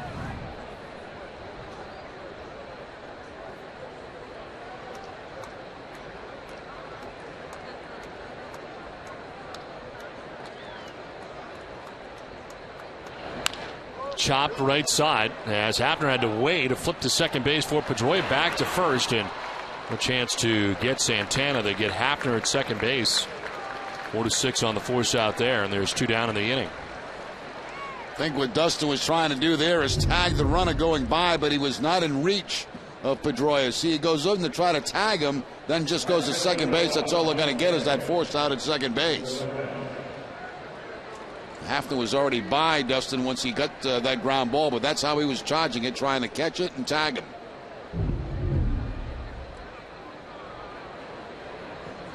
So 2 down, Santana at first base, and here's Kosuke Fukudome, who singled in the 2nd inning, struck out looking in the 4th inning.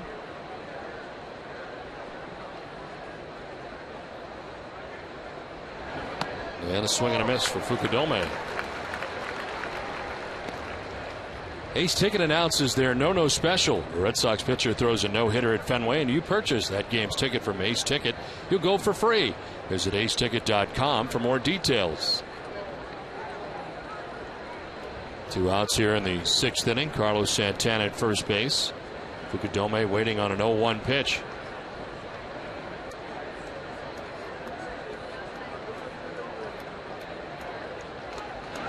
In the dirt, gathered by Varitek, and it's 1-1.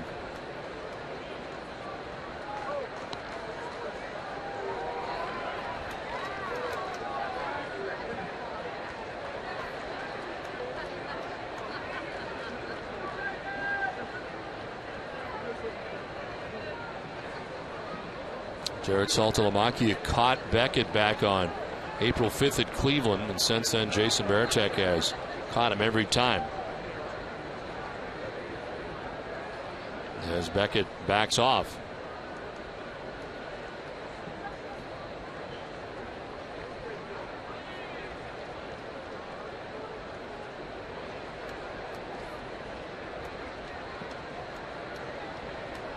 Beckett is 69-30 with a 3.66 earned run average. Jason Varitek as his catcher. This one is fouled off down by the shoe tops. Fukudome going to stretch it out, 1-2.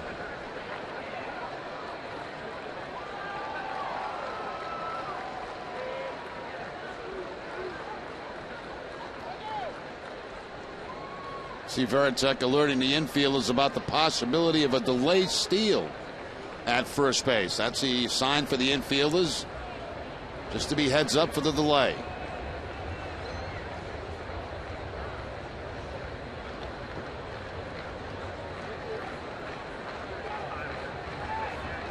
One-two pitch to Fukudome. Runner goes, pitches outside, throw from Varitek's not going to be in time. Stolen base for the Indians catcher Carlos Santana. No delay steal that time, just a straight out steal by Santana. He picks up his 4th of the season.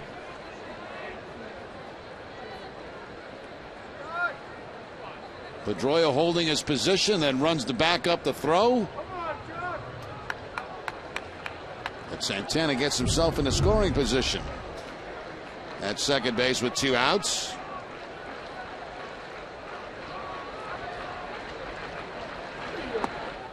Inside, ball 3, full count now. Beckett misses at 95 miles an hour.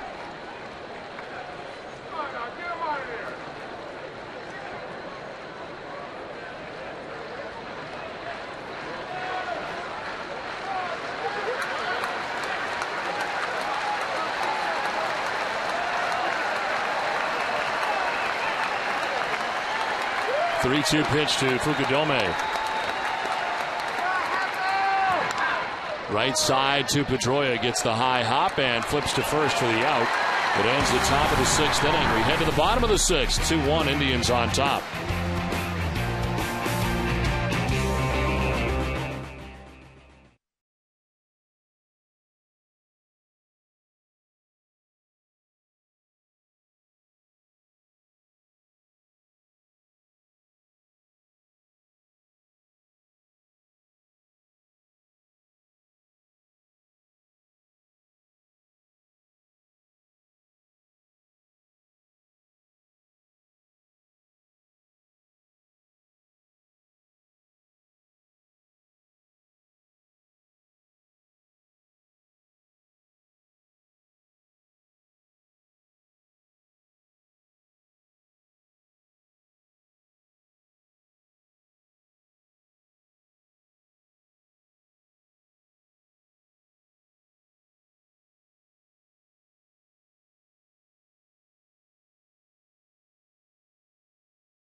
Tonight's AT&T trivia question was the last Red Sox player to hit an inside the park home run, and it's Kevin Ukilis. Ukilis hit an inside the park home run May 28th of 2007 against these Indians. Came in the 7th inning off Indians reliever Roberto Hernandez. Proved to be the winning run in a 5-3 victory for the Red Sox. Trot Nixon, Pokey Reese, and Kevin Millar, only other Red Sox players to hit inside the park home runs since 1999. Tris Speaker, the Red Sox all-time leader, 25 career inside the park home runs. What, did they have fences? Well, I'm not sure. It was back in, I don't know. Wow, 25 inside the park home runs. This call to the bullpen is brought to you by New England Ford dealers. Rafael Perez, as anticipated, into the game here to pitch the bottom of the 6th inning. David Huff went the first 5. Perez into his 48th game, 4-1 with a 2.08 earned run average, 43 and a third innings, 27 Ks. Opponent's hitting at 239 against Perez.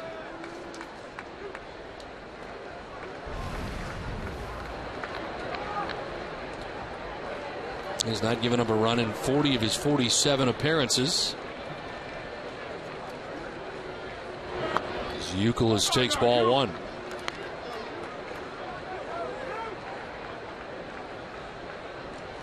And up in the bullpen is Joe Smith, right-hander for the Indians. Red Sox pen is also busy as Franklin Morales, who also pitched in last night's game, is up in the pen again. 1-0 is outside. Santana tried to bring it back to the corner, and it's 2-0.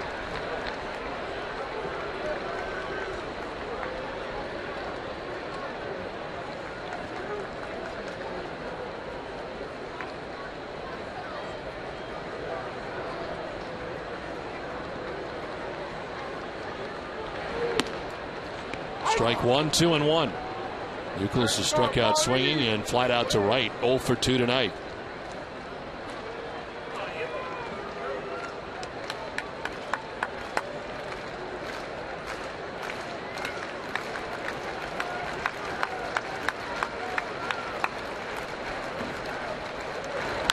Ukilis in the air to deep left field. When it comes down, the game is tied.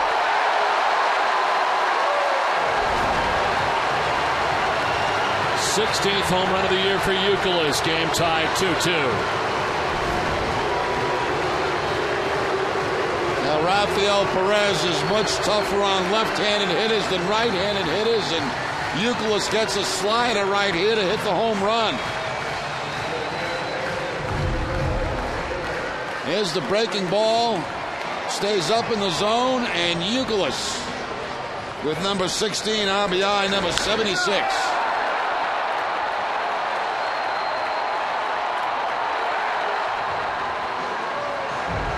Hess Express are proud sponsors of the Red Sox and the Red Sox on Nesson during the 2011 Red Sox season. Hess Express will donate $500 to the Red Sox Foundation for every Red Sox home run. Hess Express committed to helping the cause. So Kevin Ukilis with his 16th of the year ties the game 2-2 here in the 6th inning. David Huff left the game with a chance to grab a win as he went the first 5 and departed with a 2-1 advantage, but game tied now. That is the first home run that Perez has given up this season. The strike, and it's 1-1.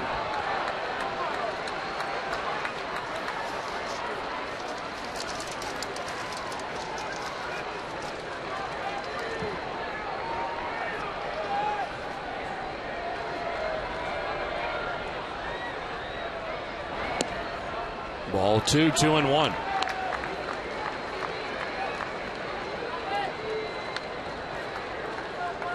Center fielder Ezequiel Carrera moved over towards right center. They played for David Pohl in the outfield as well as the shift in the infield. Same way they have played Adrian Gonzalez tonight.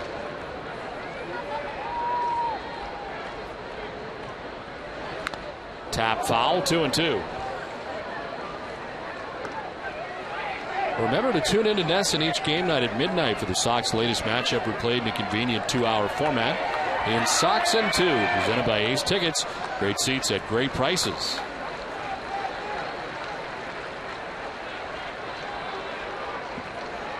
Tonight may start a little bit later than midnight. 2-2 pitch. Ortiz grounds it to the shortstop Cabrera on the right side of the infield. Throws him out for the first out of the 6th inning. Yeah, we got a lot of programming to go through before we get to that. We got our game, we got the post-game show, we got daily, and then we got Sox and 2. A lot of stuff. A lot of stuff going on.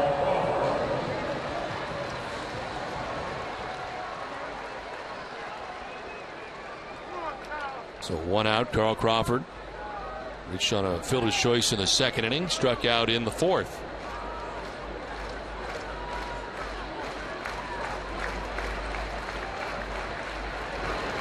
Take strike 1 from Perez.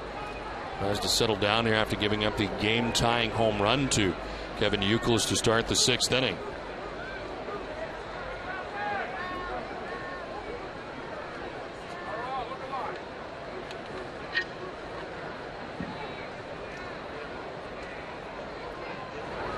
Swing and a miss, 0-2. Arbor Coat exterior stain by Benjamin Moore, revolutionary waterborne stain that outperforms the best oil-based stains on the market. Find Arbor Coat at your local Benjamin Moore retailer.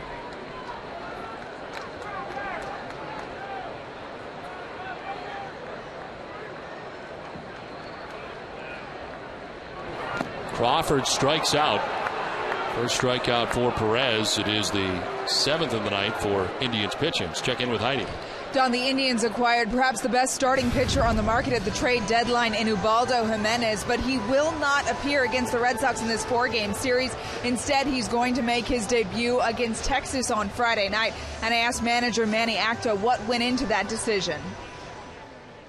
Well, Ubaldo has had a hectic week, mentally and physically.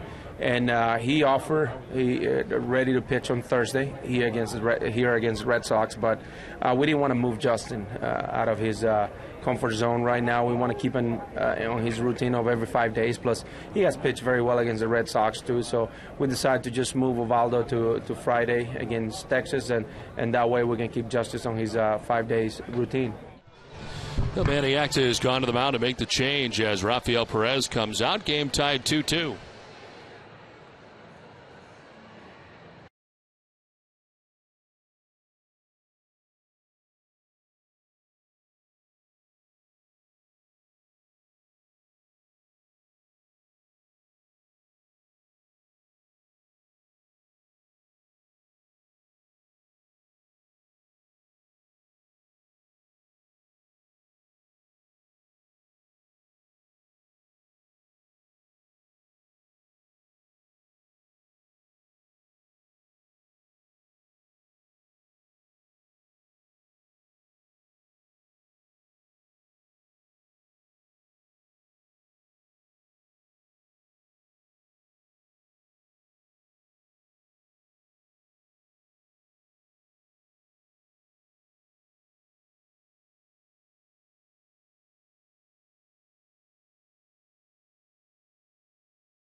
Part of the decision tonight. Now the Red Sox have tied the game.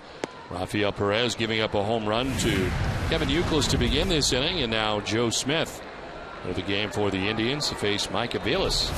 Smith has given up just 2 runs in his last 35 appearances. This is chopped towards third. Chisenhall's got it. Ukilis is out, and the Red Sox are gone in the 6th, but they get a home run from Ukilis and tie the game 2-2. Ukilis with his 16th home run of the year. All tied at 2.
Service organizations are also working to help make our neighborhoods better places. Today we honor nurses from Dana-Farber Cancer Institute as a Dunkin' Donuts Community Champion.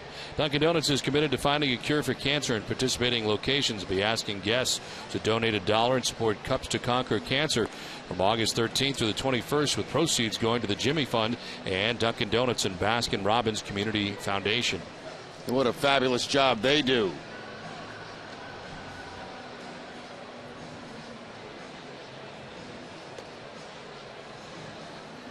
Well, Josh Beckett, who did have to warm up twice tonight as part of the rain delay scenario, comes out of this game after 85 pitches.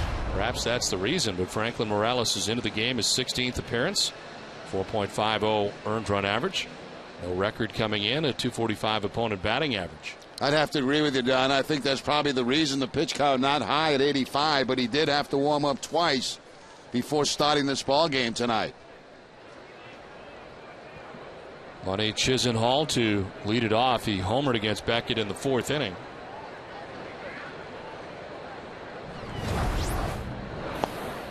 There is strike one to Chisenhall.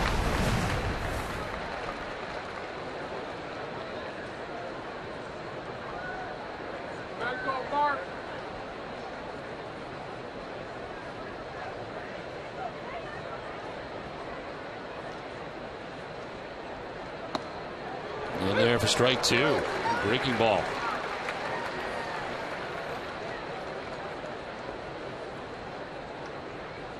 Chisenhall, Laporta, and Carrera scheduled to bat at 7, 8, and 9 for the Indians here in the top half of the 7th inning.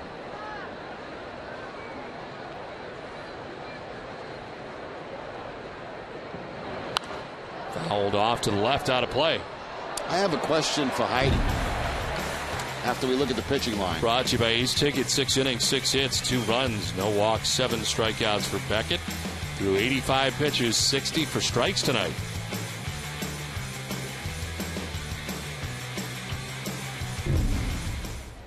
Oh, 0-2 pitch to Chisenhall coming up first, and then we'll get your question for Heidi to answer. Swing and a miss. 95 and up for Morales. Strikes out Chisenhall. We have to wait a little longer, and we'll see the replay. Fastball just blew it right by him, up above the letters. High fastball, couldn't stay off it, and picks up the strikeout on Chisenhall. Right, Laporta coming up, and now it's time. Well, my question to Heidi would be, where did she get that 100-year Fenway Park jacket, is what I'd like to know. Did she purchase that, or was that a gift? That is a very nice coat. Actually, I've been asked about it on Twitter. I got it at the team store across the way. I forgot to bring a rain jacket today. Didn't realize it was going to rain, so ran across to the team store. It's pretty nice, huh? It's lightweight. It's waterproof. Nice jacket. So you bought it? Yeah, I was very confused. You said got it. How did you obtain it? Well, I might have smooth talked them into loaning me the jacket for the night. But yes. So it's borrowed. Okay. Yes, I did walk across the street, but now that I've talked about it on TV, maybe they'll let me keep it. Well, they can send a couple to the booth, because Don and I would love to have one of those. You know what? I will make sure they get some. If next time you get some Merrill Masterson cookies, you send one my way. How about that? Oh, okay. Not a bad deal. I'm sure we'll get more. Oh. You know what? I think that the All-Star game should have been here next year. The 100-year anniversary of Fenway Park. I agree. I mean, why not? Where is it going to be next year? Do you know? I don't know. But it's not here. I do know that.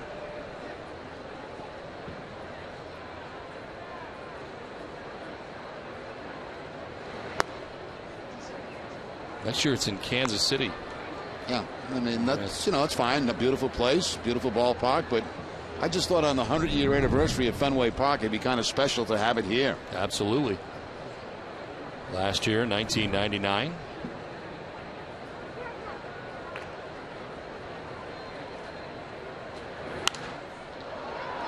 3-0 swinging that time was Laporta. He pops it up. Mike Ukilis at short. Makes the catch, 2 down. Immediately following the game tonight, stay with us for WB Mason Extra Innings Live at TC. Jim and Heidi, who's a thief. You'll get a breakdown of Josh Beckett's performance tonight, and you'll also hear the Red Sox starters post-game thoughts, manager's perspective in our From the Press Room segment. It's all coming up right after the game on WB Mason's Extra Innings Live. Heidi said she's borrowing it. I think she stole it. You don't think it's going back to the store? No, I don't think it has any chance making its way back across the street and back onto a rack. How about if she autographs it? They could sell it. Well, with maybe they could. I just don't see it happening. Do you disagree? I don't know. I really don't know. I would think that if she chooses to autograph and send it back there, they could probably sell it for a little higher price.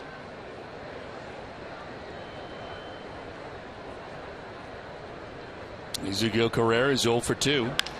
This is struck well to deep left field. Back goes Crawford at the wall. It is off the wall.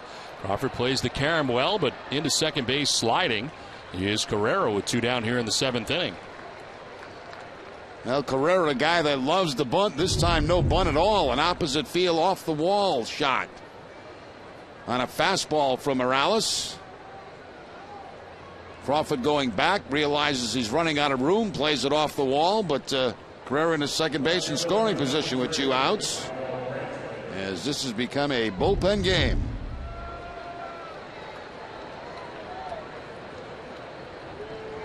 Two outs in the inning. Go ahead run in scoring position here for the Indians, and Michael Brantley coming up. He is 0 for 3 in the game. Struck out in the first, led out to right in the third, grounded out in the 5th.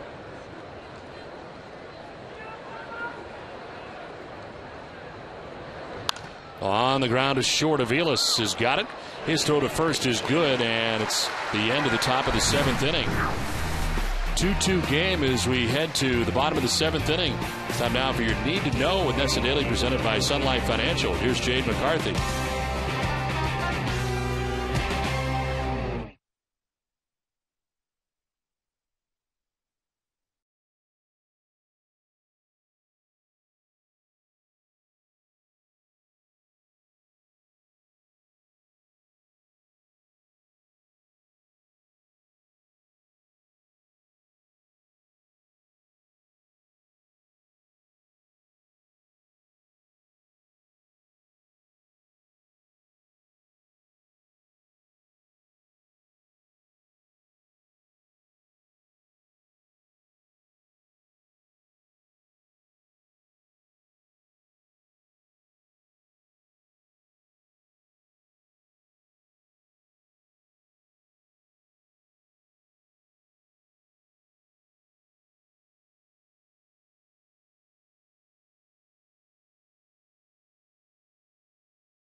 Xfinity back here at Fenway Park. We had lots of rain tonight.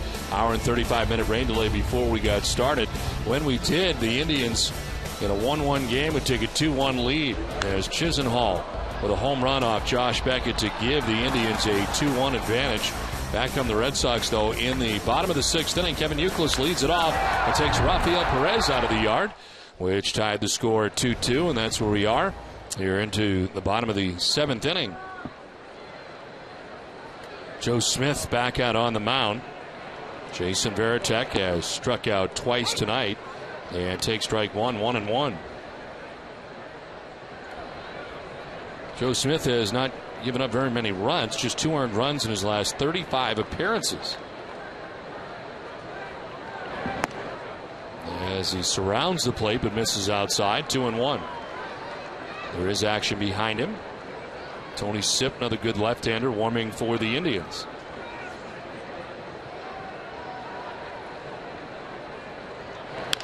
Veritek chops it out towards second base. Kipnis on to first for out number 1 at the bottom of the 7th inning.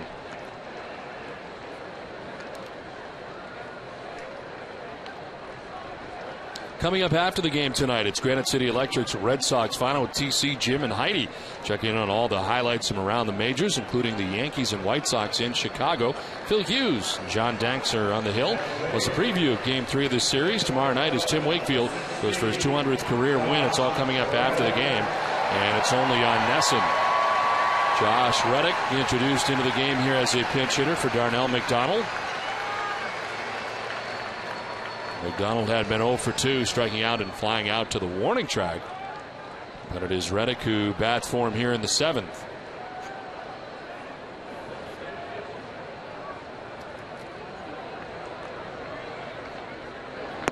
There is strike 1.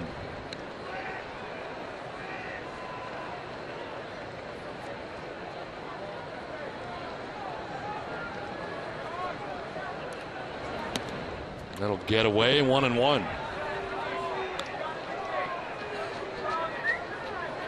Action for the Red Sox. Daniel Bard warming in the pen. He was dealt the loss here last night. And his 26 1/3 inning stretch ended, giving up a run. There's Cabrera taking him deep in last night's game, and incidentally, the loss for Bard drops him to 1-5 on the season.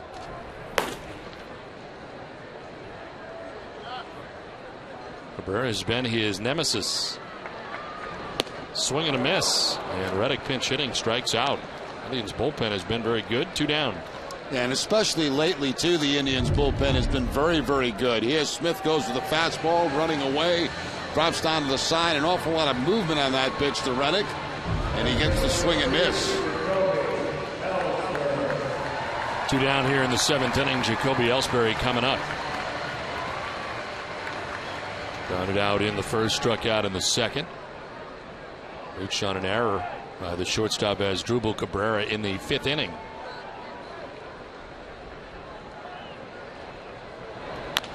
Chops it off the plate, off the mound is Smith. Plants and throws a bullet to first base to get Ellsbury. And to end the inning, we played 7. It is 2-2 from Fenway.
Turn to Frank Webb's Bass Centers, the showrooms of FW Webb. Find a showroom near you at frankwebb.com.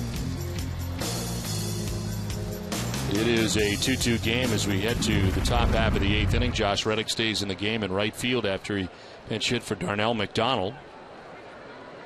Well, Jerry, thanks for getting this done. As it turns out, it happened very quickly. The DeAngelo's family has included Jerry and I now.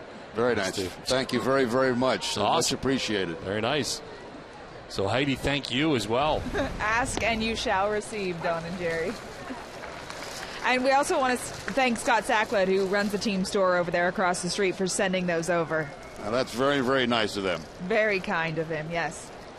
I'll be at the team store on Saturday from 2 to 4 saying hi to fans over there. So if you want to stop on by just before the game on Fox. Let's see what we can do. Jason Kipnis homered back in the first inning, grounded out in the third, struck out looking in the fifth.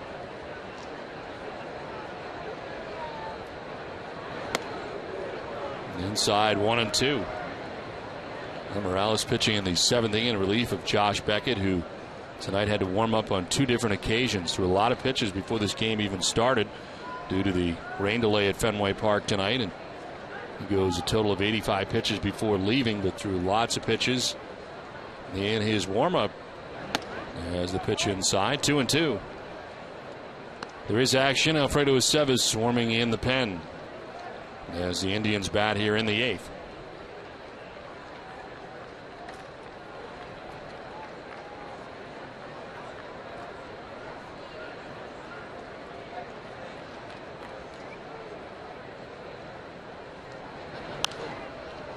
Breaking ball fouled off to the left, out of play.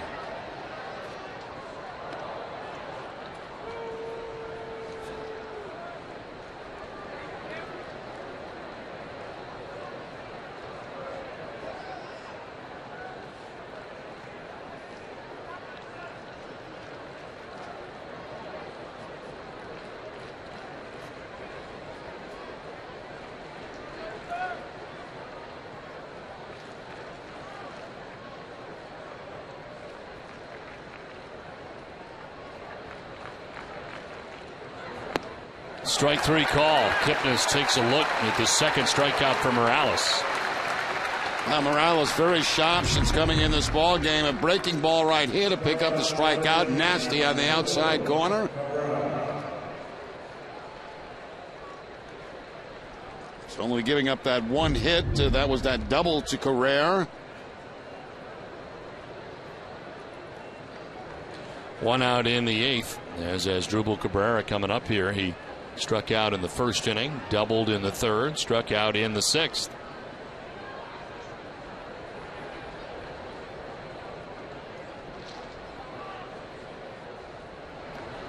And take strike 1.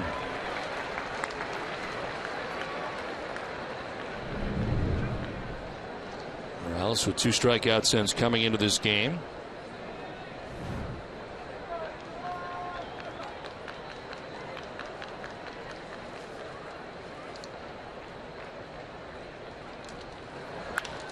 This is hit down the left field line, foul. Boston Red Sox baseball in Nesson is brought to you by Eastern Bank. We believe something as simple as your checking account shouldn't come with a lot of strings attached. Eastern Free Checking. See just how good a checking account can feel.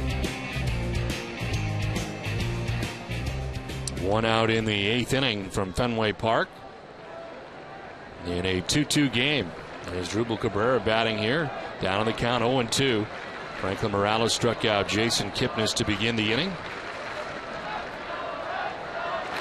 Now he strikes out Cabrera. Back-to-back Ks for Morales, 2 down in the 8th. Third time tonight that Cabrera has struck out. Beckett got him twice. And now Morales gets him with a fastball down and in. 2 down here in the 8th inning. The 3 strikeouts for Morales ties the season high for him. And Travis Hafner coming up. He is fouled out to the left fielder Carl Crawford, struck out swinging, and then singled to right field in the 6th inning.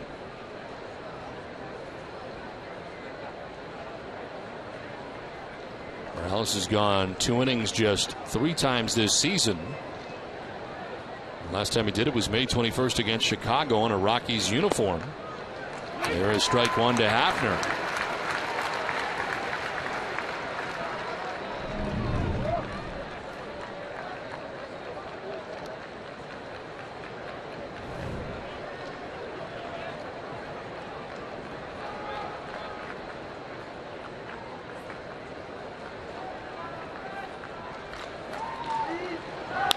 On the ground, but right to shortstop Mike Ukilis. He throws to first for the out that ends the inning. Well, it's a tie game from Fenway as we head to the bottom of the 8th. Dustin Pedroia, Adrian Gonzalez, and Kevin Ukilis are coming up next.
Two-two game into the last half of the 8th inning at Fenway Park. And it is Pedroia, Gonzalez, and Ukilis coming up. Back to the mound is Joe Smith, who's been in this game since the 6th inning. It's strike one to Dustin Pedroia.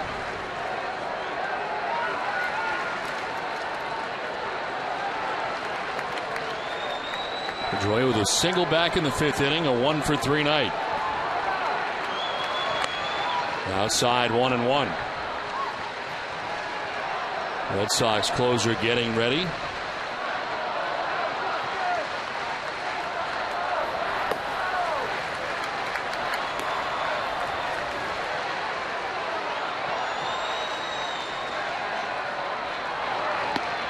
Strike two, 1-2.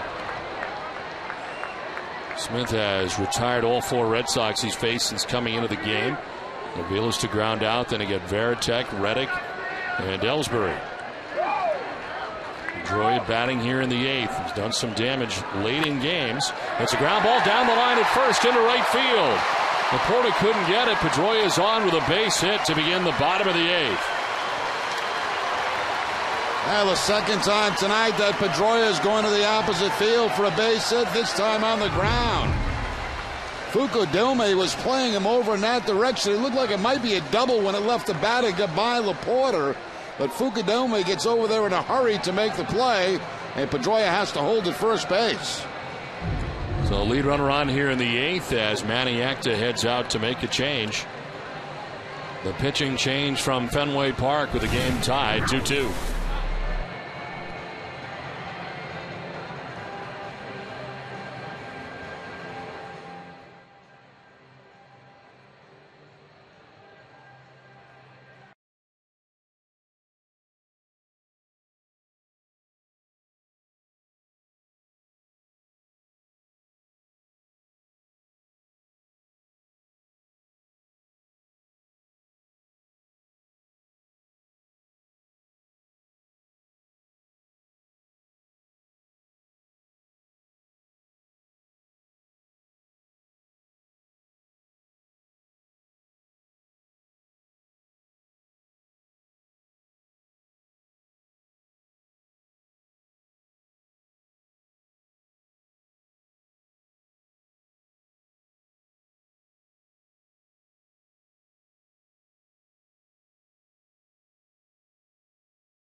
Join us for Red Sox Game Day Live presented by Uno's with TC, Peter, and Heidi at 6:30.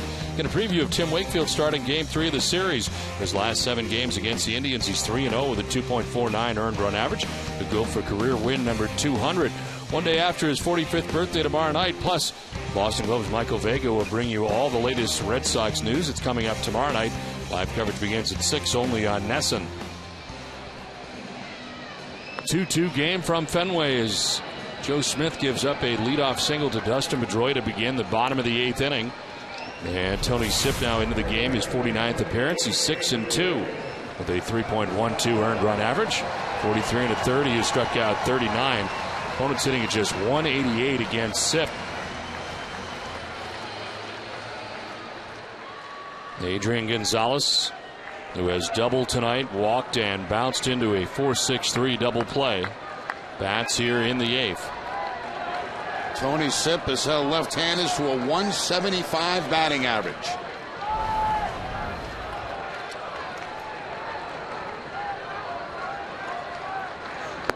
Ball 1 away.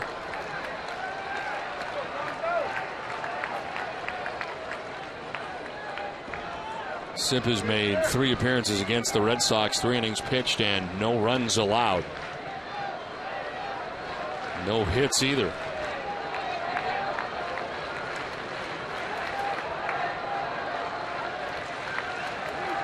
Pedroia back to the bag.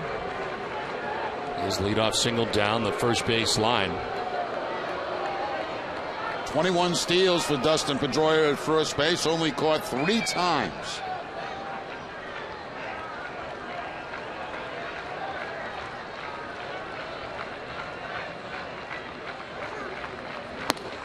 Gonzalez takes ball 2, and it's 2-0.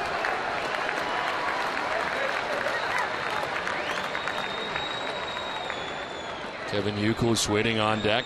Red Sox batting here in the bottom of the 8th inning in a 2-2 game.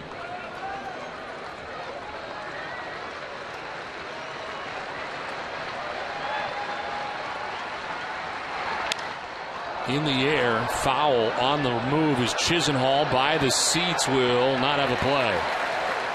3 rows deep and out of his reach.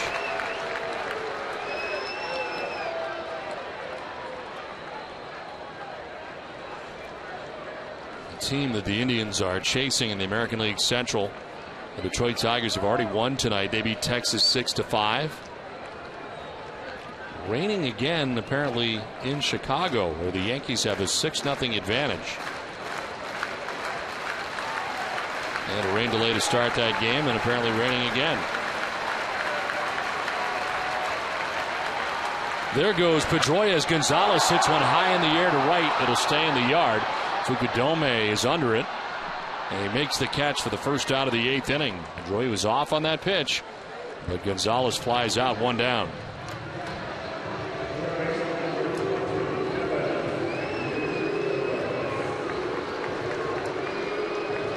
Ukilis, who homered in the 6th inning. Hess and Hess Express are proud sponsors of the Red Sox and the Red Sox on NESN. During the 2011 Red Sox season, Hess and Hess Express will donate $500 to the Red Sox Foundation for every Red Sox home run. Hess and Hess Express committed to helping the cause. $66,500. Ukilis in on the right side. As Sipp backs off.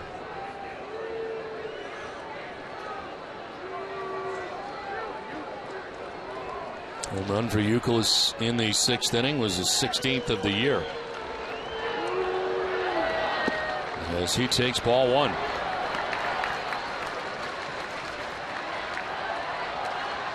1 hour and 35-minute rain delay tonight, and here we are in the 8th inning in a 2-2 game. David Ortiz on deck. As now Santana out to talk to Sipp, and Tim Belcher, the pitching coach, will join the conversation.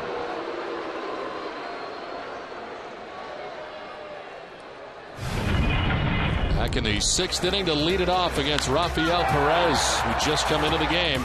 And Ukilis took him out of the yard.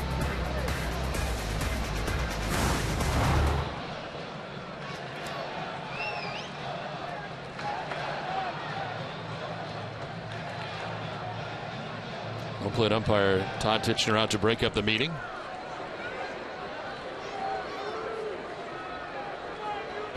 Boston Red Sox baseball on NESN is brought to you by Southwest Airlines.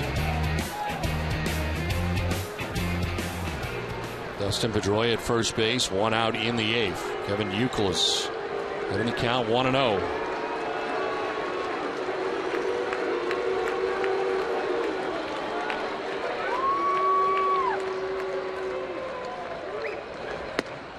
In there for a strike, and it's 1-1. Runner at first in Dustin Pedroia, the responsibility of Joe Smith, the reliever who started this inning.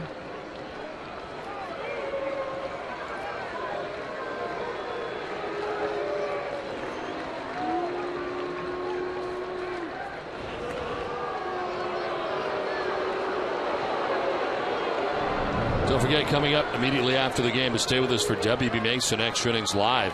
It's all the post-game coverage you'll need, and it's right here on NESN. 1-1 pitch to Kevin Ukilis. There goes Pedroia. Ukilis with a swing and a miss, no throw. And Pedroia is in scoring position with 1 out. That's the second time Pedroia's had a great jump off Tony Sipp. Swing and a miss, not even a throw by Carlos Santana as Pedroia gets in a scoring position with 1 out. Pitch was a strike, so it is 1-2 now to Ukilis.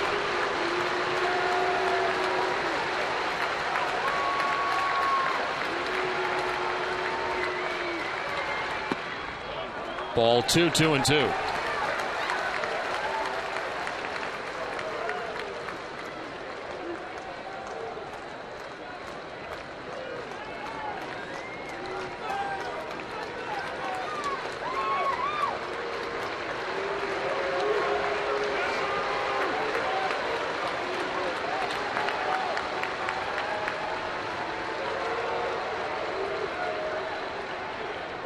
Sipp bluffing as Pedroia darts back to the bag at second.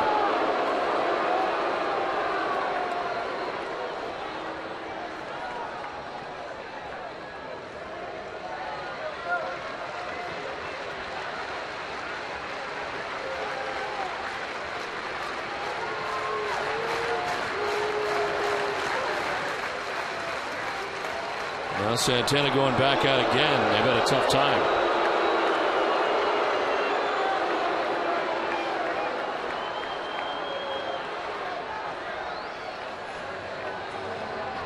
Action for Maniac in the pen as Vinny Pistano, who saw last night, warms again.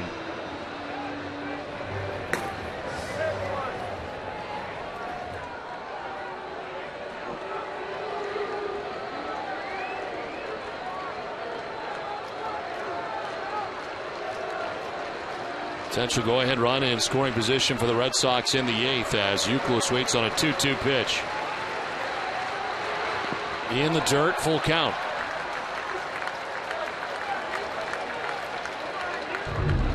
Sipp trying to put away Ukilis on the slider, but the ball not tempting to Ukilis. It was too low.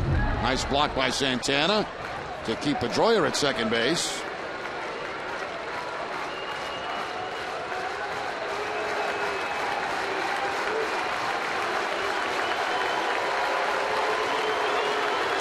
Pedroia at second base, 1 down in the 8th.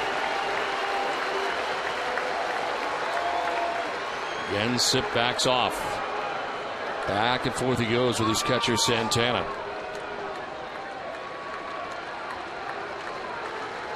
Now ready with a 3-2 pitch.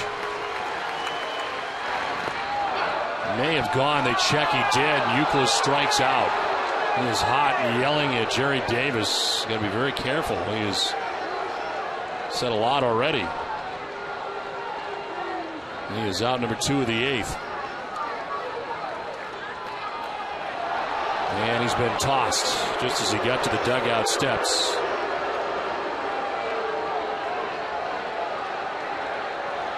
Jerry Davis let him talk for a while, but then heard enough to eject him from the game. And Terry Francona will take on the cause.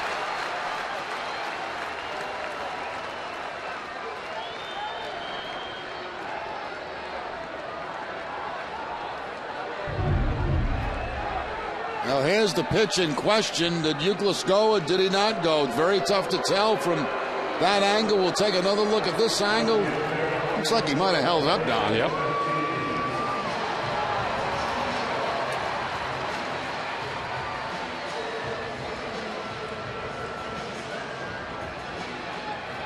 Then as Ukilis continued to bark, that's when he got thrown out of the ball game. Third time Ukilis has been ejected in his career. It's the 9th ejection for the Red Sox this season. David Ortiz is the batter. And they will put David on. First base open. Carl Crawford would be next.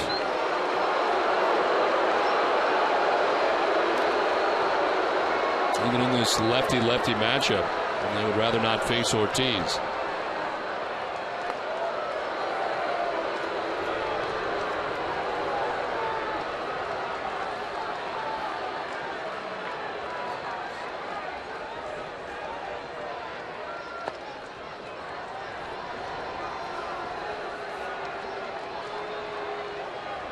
Ortiz against Sip in his career is 0 for 3.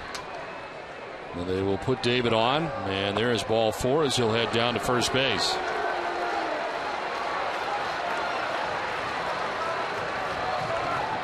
Two on, two down in the 8th. And Carl Crawford is coming up. Carl reached on a fielder's choice in the 2nd inning. Struck out in the 4th, struck out in the 6th inning.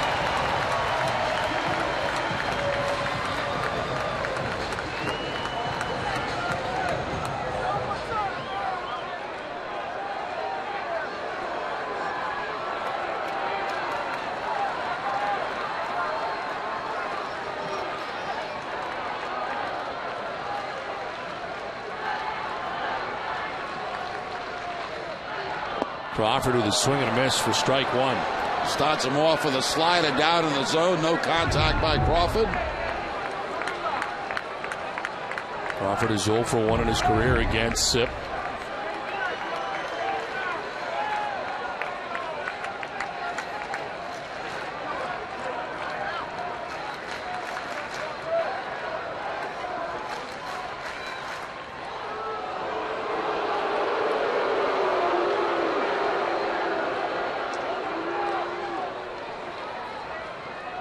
Pedroia at second base, Ortiz at first, 2 down in the 8th.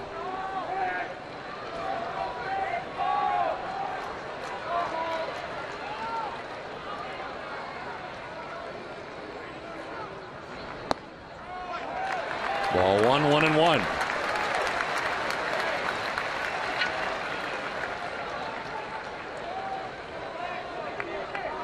Sip came into the game after Pedroia had singled to begin the inning.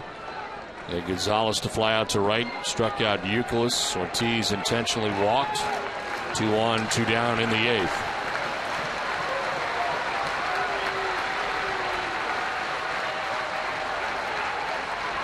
Crawford will lift it to short right. Back goes Kipnis. Second baseman is under it and makes the catch that ends the inning. We head for the 9th, still tied 2-2.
At-Bat 11 app for your iPhone, iPad, Android, or BlackBerry. Get live audio, pitch-by-pitch tracking, video highlights, and more. Text At-Bat 31826 or visit RedSox.com for details.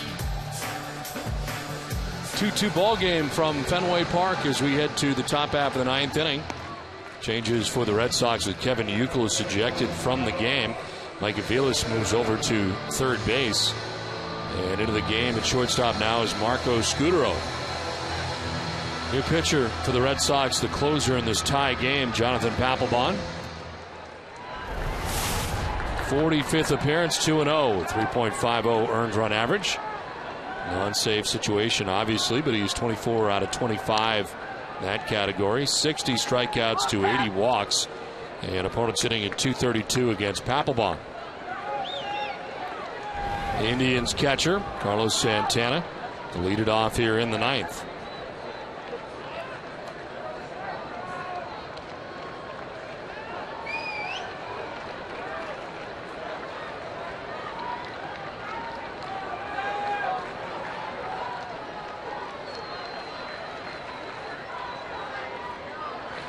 Swing and a miss for strike one.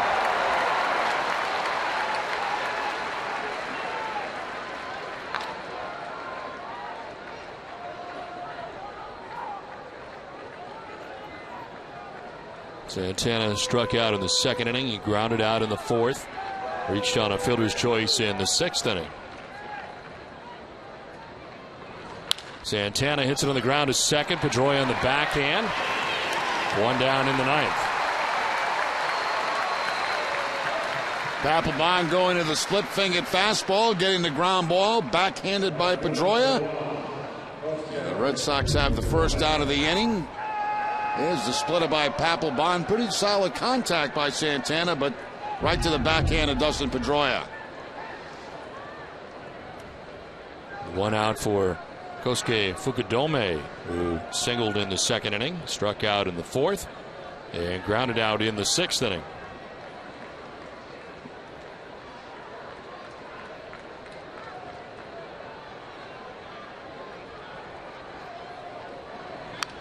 Fouled straight back. And on the grass at third is Ukilis.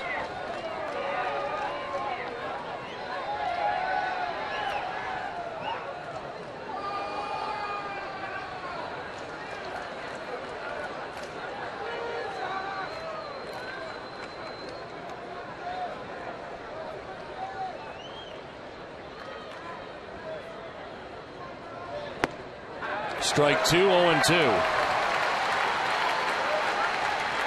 Papelbon has thrown 4 pitches, all for strikes. And this time picking up the outside corner with the fastball. 95 that time from Papelbon.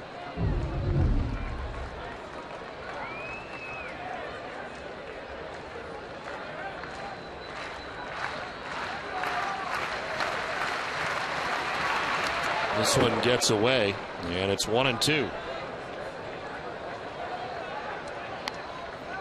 Action for the Indians. Vinny Pistano back up again. Tony Sipp getting him out of the jam in the eighth.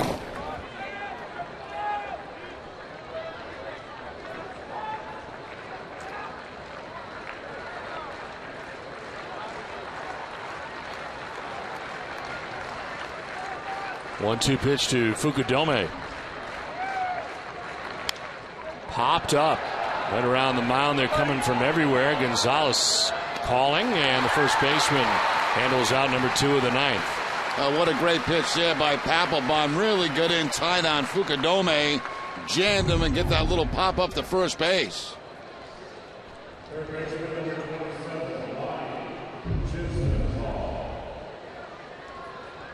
So 2 down in the ninth. Lonnie Chisenhall, the batter. Flied out to left in the second. Homered in the fourth inning to the time with the Indians on top 2-1. And he struck out in the seventh inning.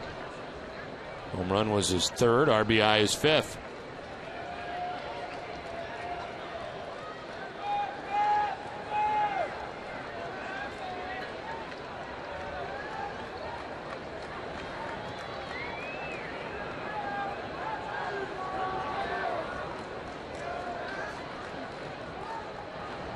Chisenhall fouls it back. Papelbon's been operating at 95 miles an hour.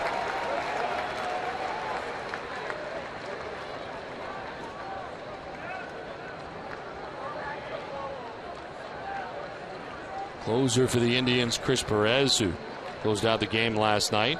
Even though it was a non-save situation, he finished the game.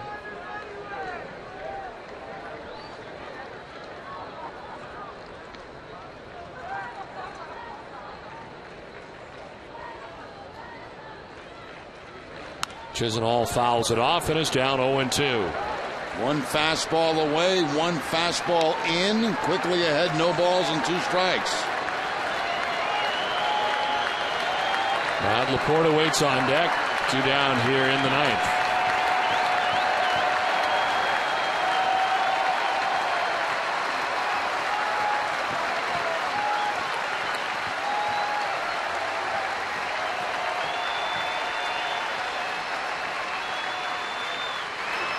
Chisenhall fouls off another. 96 that time.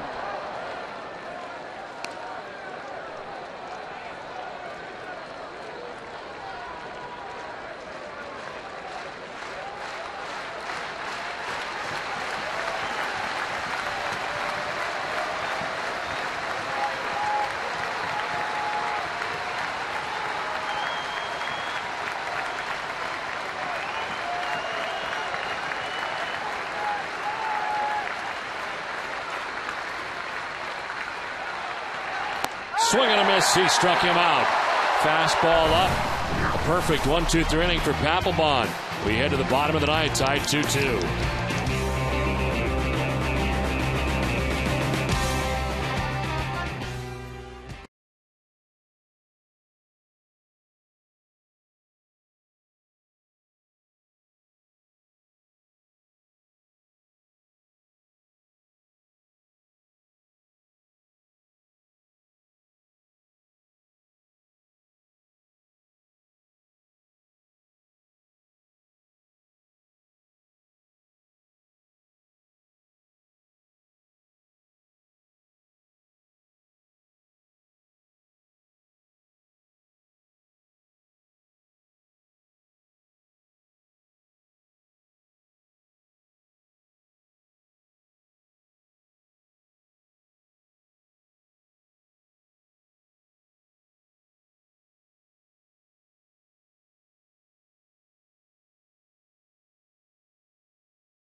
Boston Red Sox baseball on NESN is brought to you by Southwest Airlines, your local Lincoln Mercury dealers, Bermuda Tourism, Sylvania HD LCD TVs, and by New England Subaru dealers. Now Papelbon, pretty impressive top half of the 9th inning, retiring the side in order and striking out Lonnie Chisenhall to end last inning. They elevate a little bit up and away from Chisenhall to pick up the strikeout. So Papelbon with a very effective top of the 9th inning gives the Red Sox a chance to win it in the bottom of the 9th. Mike Ukilis, Jason Varitek, and Josh Reddick, the anticipated batters in the 9th. New pitcher on now for the Indians. Vinny Pistano, second straight night we've seen him, 45th appearance. 1-0 with a 2.93 earned run average. 40 innings, he's got 58 strikeouts in 40 innings. Opponent's hitting at 182 against him.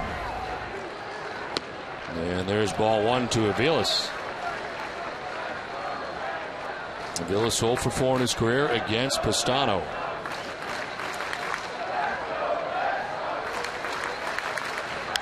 Ukilis fouls it off, and it's 1-1. Red Sox have action in their pen. Daniel Bard warming up.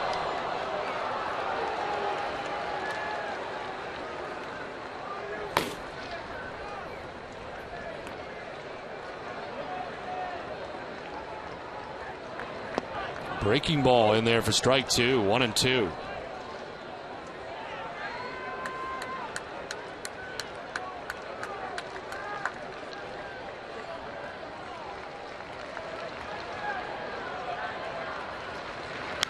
Ukilis pops it up. Foul ground. Laporta going over towards the seats will not have a play.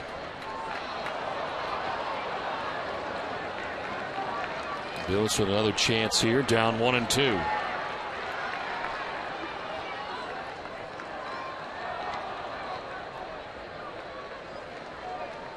Jason Varitek waiting on deck, and then Josh Reddick expected here in the 9th. Ukilis lifts it into shallow center. Carrera was deep. He comes in and makes the catch. One down in the 9th.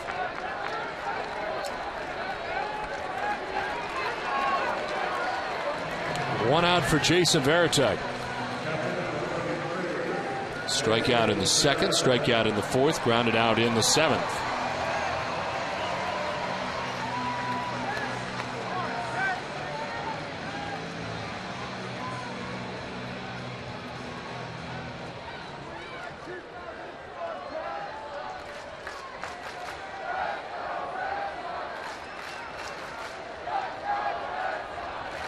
Varitek back up the middle into center, a base hit. He jumps on the first pitch he sees from Pistano. Winning run at first with one out in the 9th. First pitch fastball that time. Varitek up the middle. Looks like a pinch runner at first base for Varitek, and I believe it's Saltalamacchia.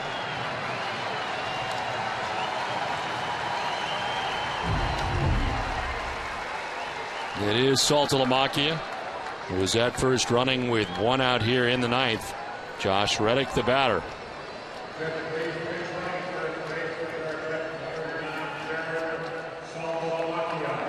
Reddick pinch hit in the 7th inning and struck out.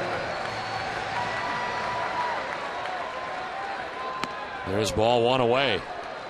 Nice play by Santana. Had to go a long way from the crouch to grab that. That slider that just about slipped out of the hand of Pistano. And Santana reaching to his left to make the play.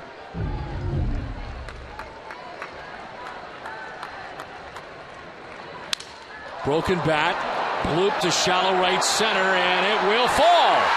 Saltalamacchia gets to second base.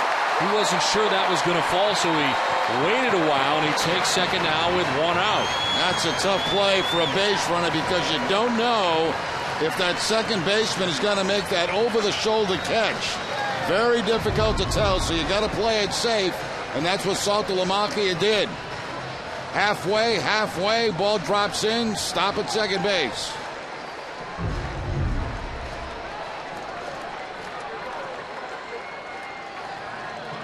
So 2 on with one out, and Jacoby Ellsbury coming up. Winning run at second base in Saltalamacchia. Ellsbury is grounded out, struck out, reached on an error, grounded out to the mound.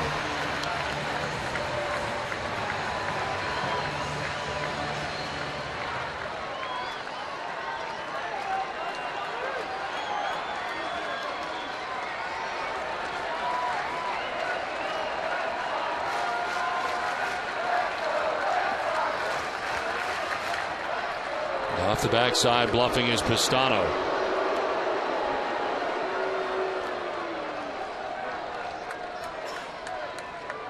Ellsbury 0 for 1 against Pistano in his career.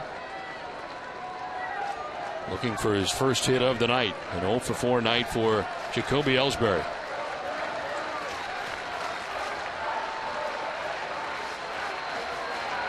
Ellsbury takes ball one. A reminder to stay with us for Granite City Electric Red Sox final. Complete post-game coverage coming up after the game from our Nesson studios. So the Yucks are staying up late tonight at Fenway Park after an hour and 35-minute rain delay. We're in the 9th, tied 2-2. Potential winning run at second base. Here's a 1-0. Ellsbury lines it into center field for a base hit. Saltalamacchia be waved around. Carrera's throw to the plate will be not in time. Red Sox win. A fabulous finish Fenway.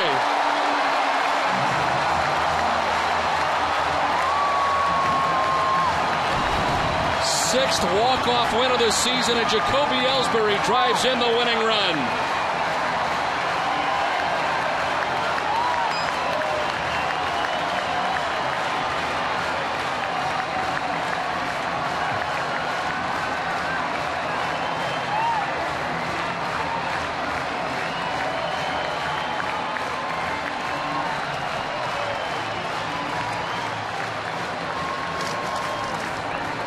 First career walk-off for Jacoby Ellsbury as the Red Sox win it 3-2.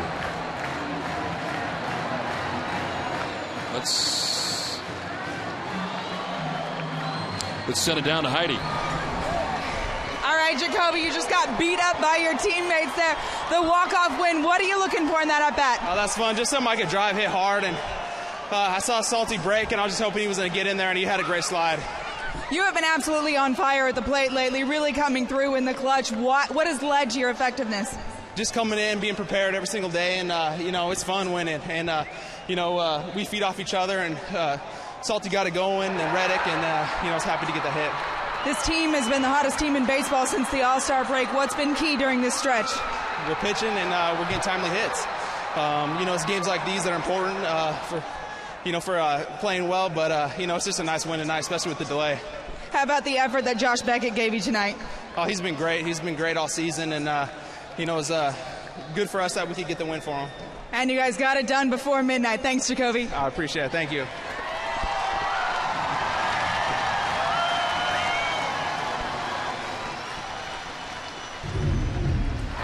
Well, Jacoby Ellsbury had a tough night until this last at bat. The line drive up the middle. I was looking to see if they were going to send Salty Lamakia. It was going to be very close at the plate. Fortunately, the throw was up the first base side a little bit, and the Red Sox come off with the walk-off win. Good charge put on by Carrera in the outfield, but the throw's going to be up the first base line. Salty Lamakia with the head-first slide. How about Salty being a pinch runner and scoring the winning run? Worked out great in the end, and a great slide for Salty Lamakia. And the Red Sox with a nice win here tonight as they take Game 2 of the series, and pretty good ball game here tonight. Well, it was a good ball game, and some very good pitching for the Red Sox, especially Josh Beckett. The guys coming out of the bullpen doing a very good job for the Red Sox. Morales, we can't forget the job that he did. Papelbon, and good win. Anytime you can walk off with one, it's a good win at home. Red Sox win it 3-2. For Jerry Remy and Heidi Watney, I'm Don Rosillo saying good night from Fenway. Join us again tomorrow night for Game 3 of the series. Tim Wakefield and Carlos Carrasco make up the pitching matchup.